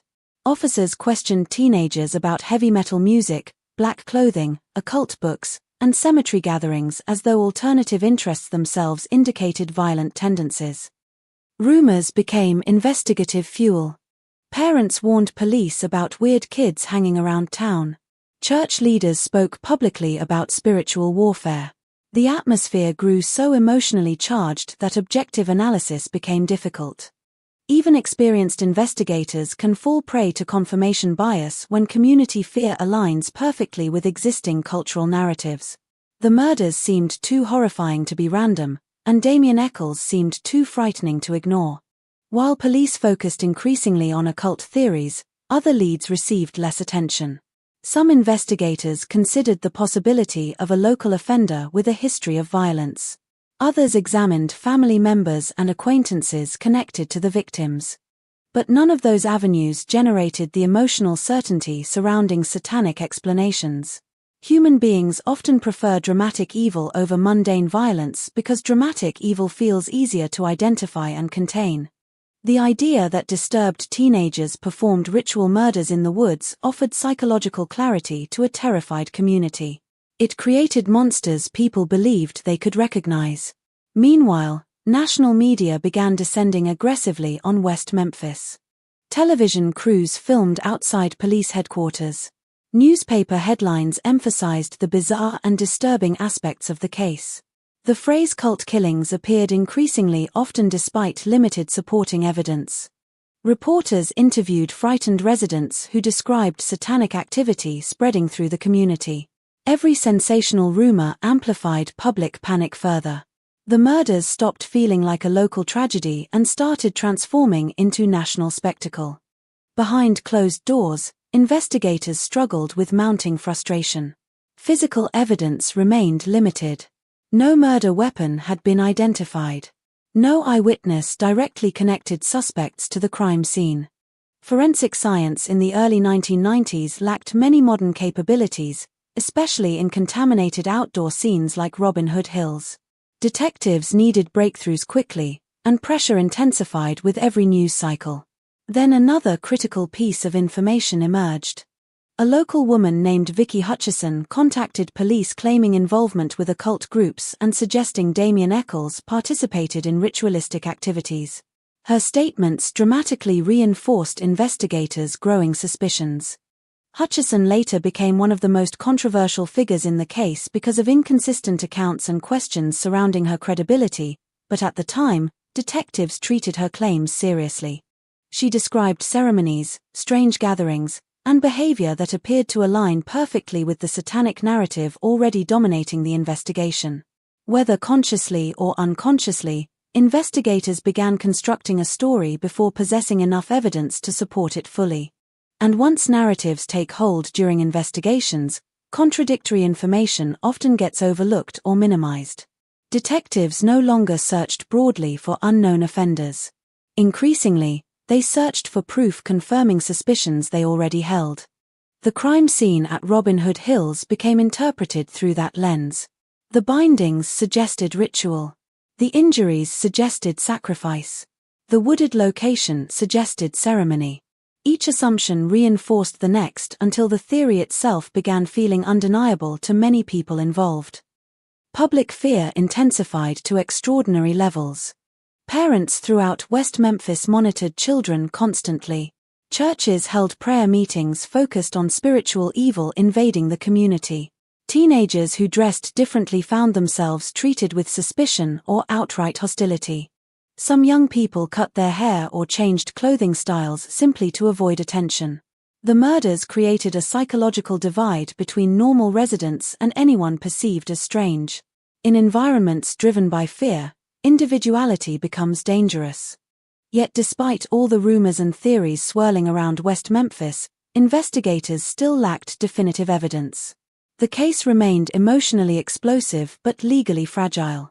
Detectives needed something concrete capable of transforming suspicion into prosecution. They needed witnesses, confessions, or physical proof linking suspects directly to the murders. Without that, the investigation risked collapsing beneath its own speculation. Then attention shifted toward another teenager connected loosely to Damien Eccles and Jason Baldwin. A teenager named Jesse Miskelly Jr. quiet, intellectually limited, eager to please authority figures. Detectives believed Jesse might possess information about the murders. What happened next would become one of the most debated interrogations in American criminal history. But before Jesse entered the interrogation room, the investigation had already been shaped profoundly by fear, pressure, and cultural panic. Robin Hood Hills no longer existed merely as a crime scene. It had become a symbol onto which an entire town projected its deepest anxieties about evil, morality, and the changing world around them. And somewhere within that storm of grief and paranoia, the line between truth and assumption was beginning to disappear. In the weeks following the murders, West Memphis became a town trapped inside its own fear. Every conversation seemed to circle back to Robin Hood Hills. Grocery store aisles fell silent when strangers walked past. Church sermons shifted toward warnings about darkness, temptation, and evil hiding among ordinary people. Parents no longer allowed children to roam neighborhoods freely after sunset. Screen doors that once stayed open into the evening now remained locked. Even daylight felt different somehow, as though the murders had drained safety from the town itself. Police pressure intensified daily. 3 murdered children. National media attention. Terrified families demanding justice. Investigators understood that failure to solve the case quickly would destroy public confidence completely. But despite hundreds of interviews and countless rumors, solid evidence remained painfully thin. The crime scene offered horror but not clarity. Physical forensic links to suspects were almost non-existent. Witness statements contradicted one another constantly. The investigation began moving in circles, chasing possibilities that dissolved into nothing. Yet one theory refused to disappear. Satanism. Ritual murder. Occult violence. The idea had infected the case so deeply that many investigators no longer questioned it. They searched for confirmation rather than alternatives. And at the center of that growing suspicion remained Damien Echols. Damien's appearance and behavior made him a perfect target in the cultural atmosphere of 1993 Arkansas. He wore black almost constantly. He read books about magic, religion, and the occult. He listened to heavy metal bands whose lyrics frightened conservative adults. He spoke openly about spiritual subjects in ways that sounded provocative and disturbing. More importantly, he seemed emotionally volatile. Teachers described him as brilliant one moment and deeply unsettling the next. Police officers already viewed him as troubled because of previous encounters involving mental health crises and minor disturbances. In the minds of many people in West Memphis, Damien already looked guilty before any evidence existed. Rumors surrounding him expanded rapidly after the murders. Some residents claimed he participated in animal sacrifices. Others insisted he drank blood or performed rituals in cemeteries. None of these stories could be reliably verified, but fear rarely demands proof. Each rumor reinforced the next until Damien evolved into something almost mythological inside the public imagination. He became the embodiment of every adult fear about rebellious youth culture. Long hair, black clothing, metal music, occult interests. To frightened residents already convinced satanic cults existed, Damien fit perfectly into the role of monster. Investigators interviewed him multiple times. During those conversations, Damien often behaved in ways that only increased suspicion. He spoke casually about occult subjects and sometimes appeared almost amused by the attention surrounding him. Whether this reflected teenage arrogance, emotional instability, or an attempt to appear intellectually superior remains debated even today. But inside police departments already leaning toward satanic theories, his behavior looked sinister. Damien did not present himself like an innocent teenager desperate to avoid suspicion. He projected defiance. In emotionally charged investigations, defiance often gets mistaken for guilt. Yet even as detectives focused heavily on Damien, they still lacked enough evidence to make arrests. The investigation needed something stronger. Something undeniable. That opportunity appeared in June 1993 when police brought in Jesse Miskelly Jr. for questioning. Jesse was fundamentally different from Damien in almost every way. Where Damien appeared intense and confrontational, Jesse seemed passive and eager for approval. He possessed limited intellectual functioning, with reports later placing his IQ around the low 70s. Friends described him as impressionable, the kind of person easily influenced by stronger personalities. He struggled academically and socially throughout much of his life. Detectives believed Jesse might possess information connecting Damien and Jason Baldwin to the murders. On June 3, 1993, Jesse entered the interrogation room without fully understanding how dramatically his life was about to change. The interrogation lasted for hours. Investigators questioned Jesse repeatedly about the murders, pressing him for details, correcting inconsistencies, and guiding conversations back toward their existing theory of the crime. Only a small portion of the questioning was officially recorded. That fact would later become enormously controversial because critics argued the missing hours contained coercion, suggestion, and psychological pressure.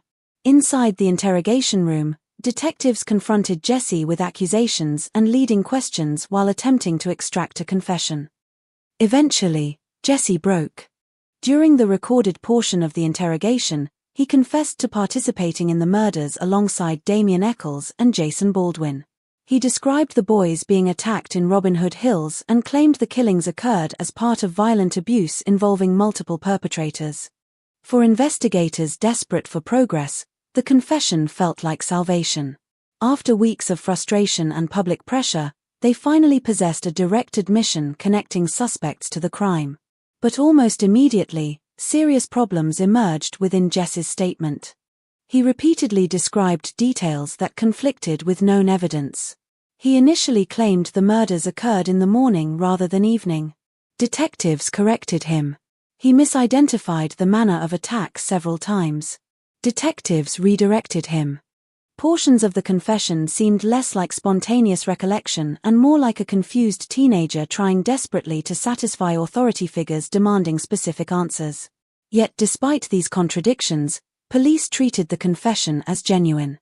Once investigators believe they have secured the truth, they often reinterpret inconsistencies as nervousness or imperfect memory rather than evidence of innocence. The emotional pressure surrounding the case intensified confirmation bias enormously. Detectives no longer questioned whether Damien, Jason, and Jesse committed the murders. They focused entirely on building prosecution around that assumption. News of the confession exploded across West Memphis. For many residents, it confirmed everything they already believed. The satanic rumors, the strange teenagers, the occult theories. Fear hardened suddenly into certainty. Public outrage shifted toward rage. People wanted punishment immediately. Damien Echols especially became a figure of hatred throughout the community. Adults who had once merely viewed him as strange now spoke about him like pure evil wearing human skin. Meanwhile, Jesse quickly began recanting portions of his confession. He insisted investigators pressured him into saying things that were not true. His attorneys argued that his intellectual limitations made him highly vulnerable during interrogation.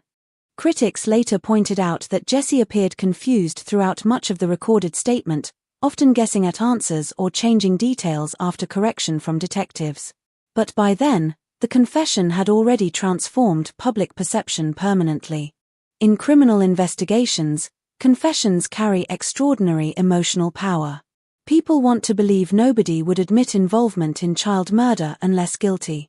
The possibility of false confessions, especially from vulnerable individuals under pressure, remains psychologically difficult for many people to accept. Police soon arrested Damien Echols, Jason Baldwin, and Jesse Miskelly Jr. The town reacted with a mixture of relief and horror. Relief because suspects had finally been identified. Horror because the accused were local teenagers many residents already recognized. Television cameras captured images of the three boys being escorted through legal proceedings while reporters described them as members of a satanic cult responsible for ritual child murder. Damien's appearance especially fueled sensational media coverage. Thin, pale, dressed in black, he looked exactly like the kind of suspect tabloids wanted.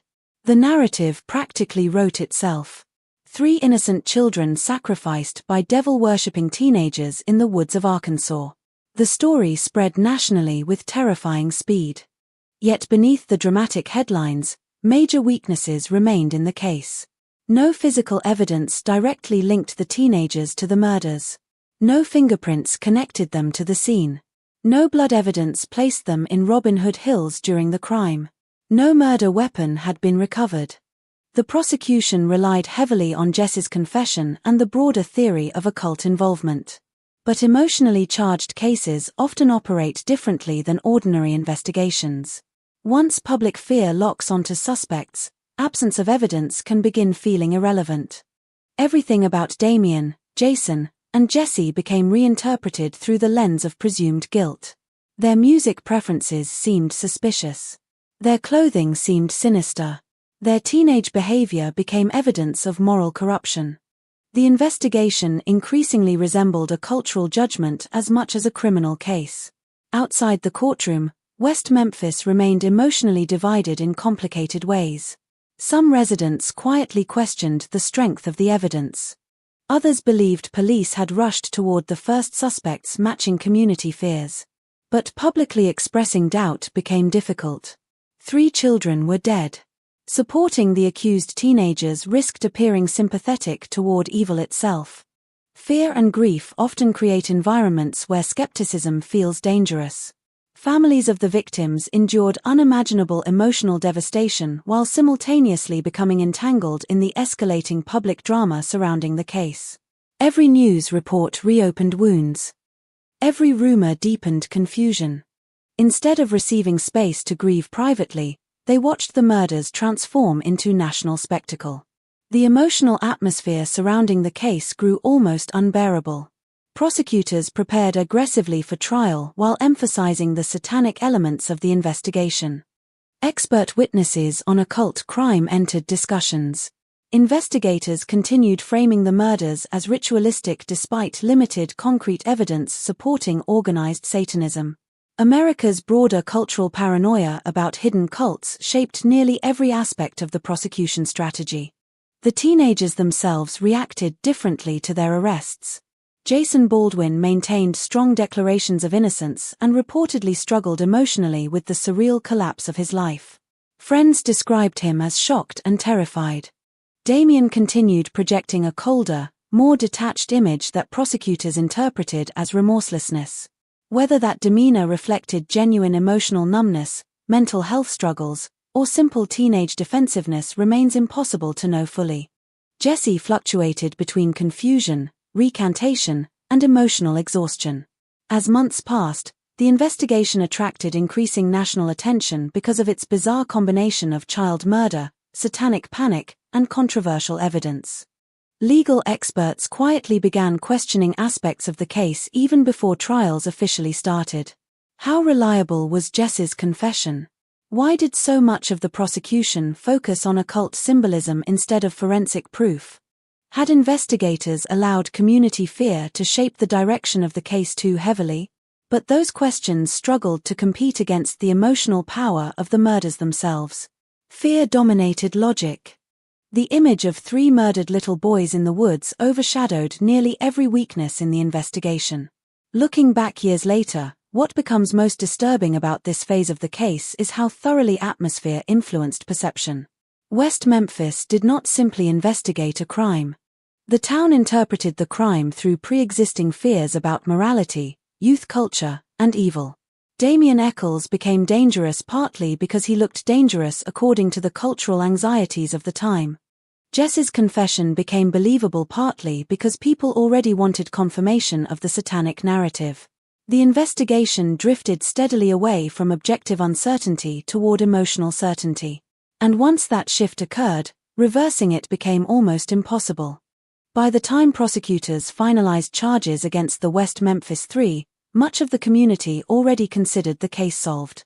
The real battle now would move into courtrooms packed with grieving families, frightened residents, reporters, and cameras. A battle not only about guilt or innocence, but about fear itself. By early 1994, the murders in West Memphis had already evolved far beyond a local criminal case. What began in the muddy darkness of Robin Hood Hills now stretched across television screens, newspaper headlines, and courtroom hallways crowded with reporters from around the country. The town itself felt permanently altered, as though fear had soaked into the streets and buildings like floodwater that never fully dried. Every resident carried an opinion about the West Memphis Three. Some spoke about Damien Echols with absolute certainty, describing him as evil incarnate hiding behind black clothes and cold eyes. Others whispered quieter doubts behind closed doors, uneasy about how little physical evidence actually connected the teenagers to the murders. But public emotion no longer moved carefully. It surged violently between outrage, grief, and desperation for closure.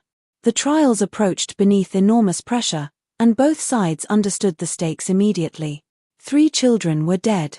1 teenager faced the death penalty.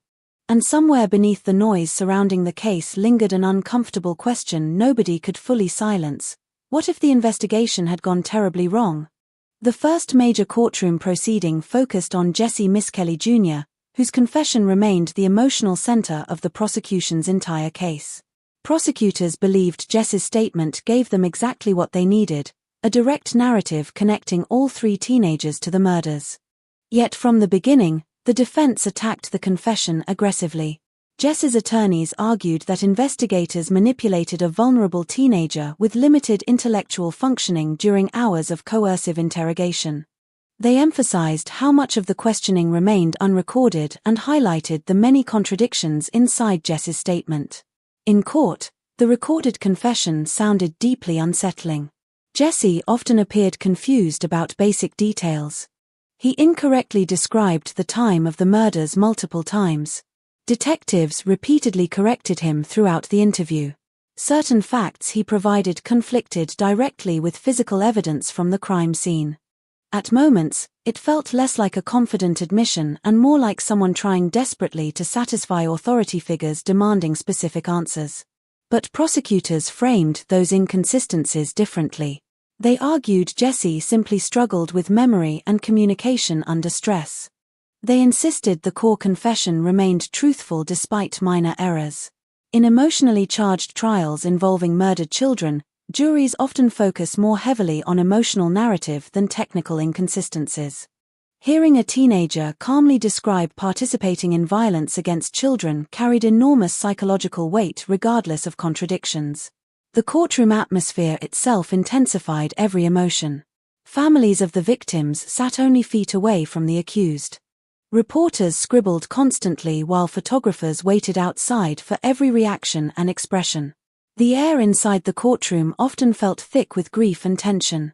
Even ordinary sounds seemed amplified. Chairs scraping against the floor. The shuffle of papers. Quiet crying from the gallery. Every person inside understood they were participating in something that had already captured national attention. Jesse himself appeared overwhelmed by the proceedings.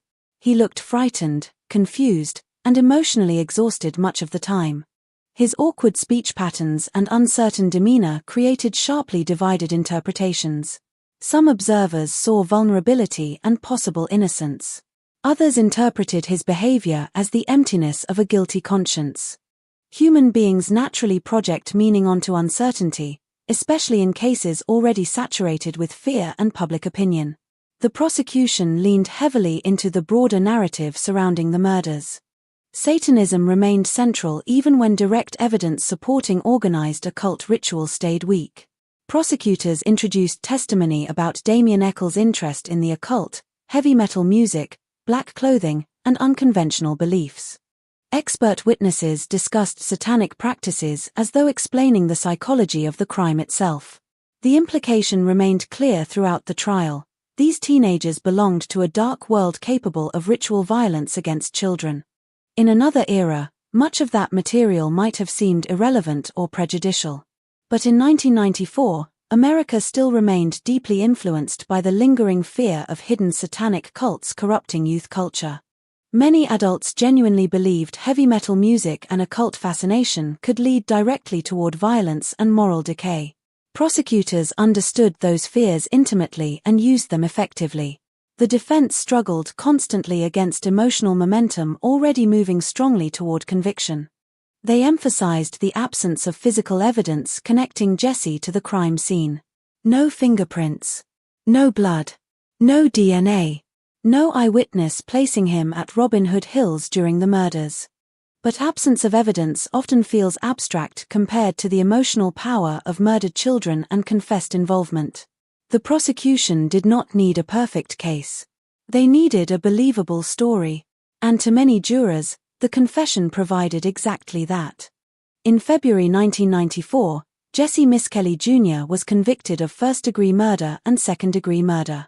He received a sentence of life imprisonment plus 40 years. The verdict hit West Memphis with strange emotional force. Some residents celebrated openly, believing justice had finally begun.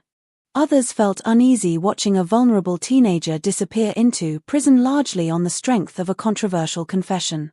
But the case was far from over. Damien Echols and Jason Baldwin still faced trial separately, and the stakes there would become even higher. Prosecutors prepared aggressively for the next phase because Damien especially represented the symbolic center of the entire narrative. To many people, he was not simply a defendant. He was the face of evil they believed had entered West Memphis. During Damien and Jason's trial, the courtroom atmosphere turned even more emotionally charged. Damien's appearance alone carried enormous impact. Thin, pale, dressed in conservative courtroom clothing that could not fully disguise his outsider image, he sat through proceedings with an expression many observers interpreted as cold detachment. Prosecutors used that perception relentlessly.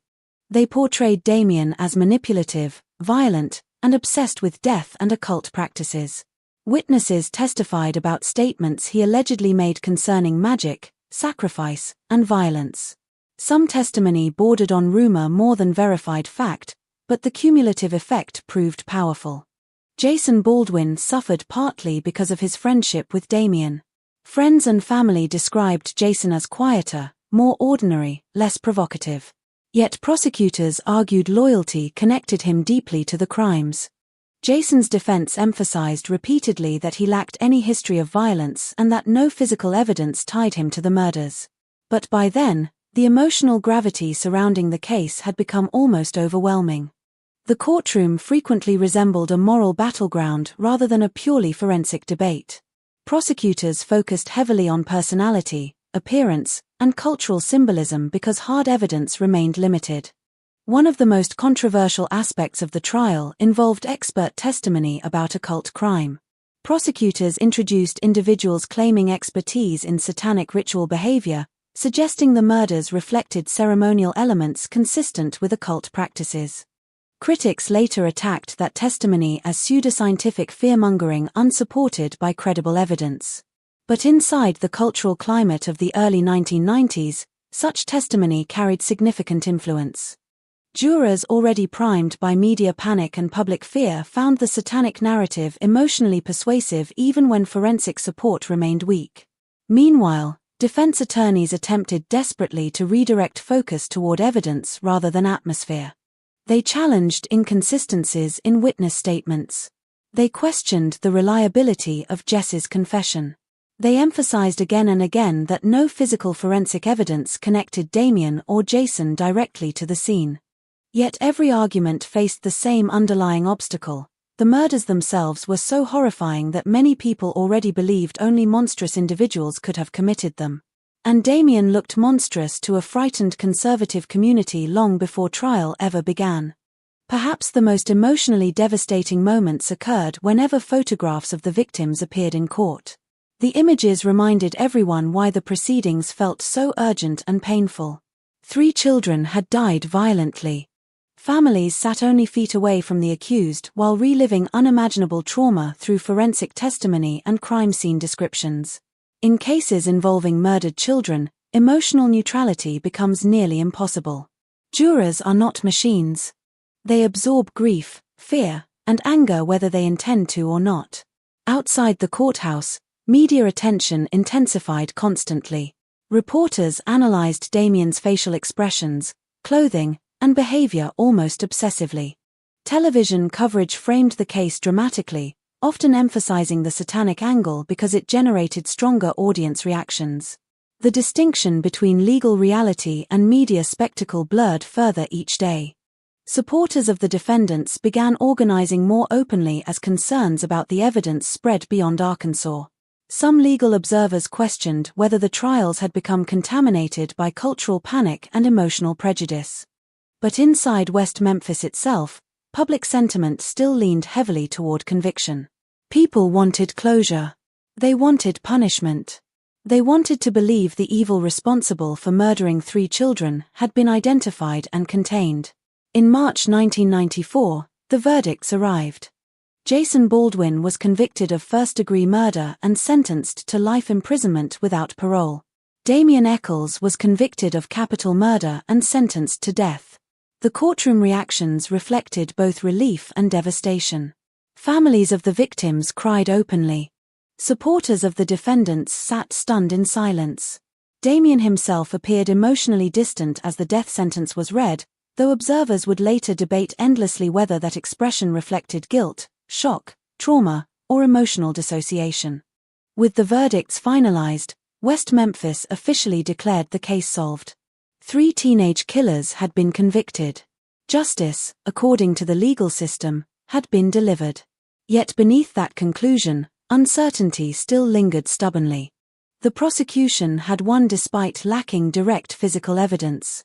The convictions relied heavily on a confession many experts considered questionable and a broader cultural narrative shaped by fear of Satanism. For some observers, the outcome represented necessary justice. For others, it represented a terrifying example of panic overwhelming evidence. In the months following the convictions, life moved forward unevenly for everyone connected to the case.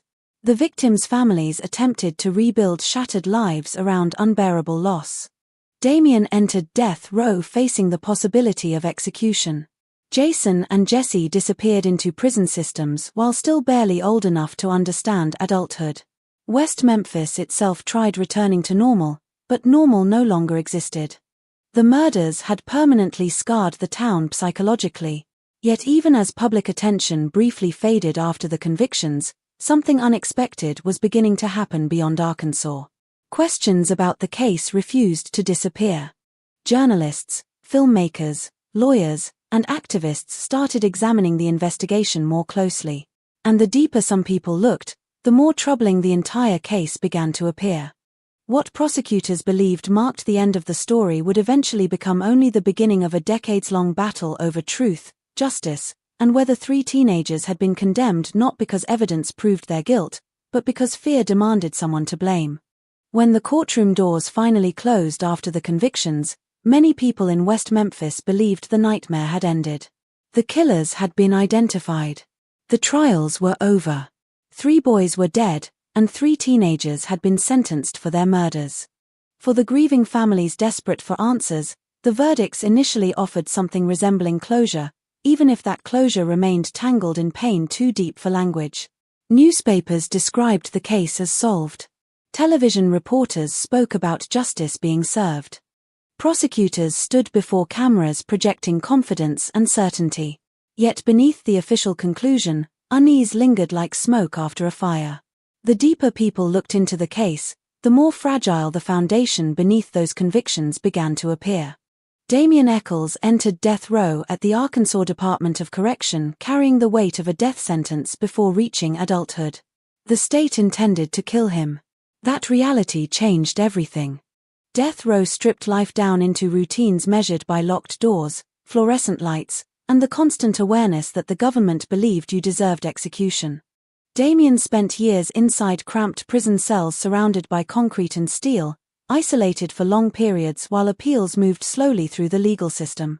He read obsessively to survive psychologically. Philosophy, religion, history, poetry. Books became escape routes from the suffocating monotony of incarceration. Yet beneath his intellectual routines remained the constant presence of death itself. Every sound of keys rattling in the hallway reminded inmates what waited at the end of the process.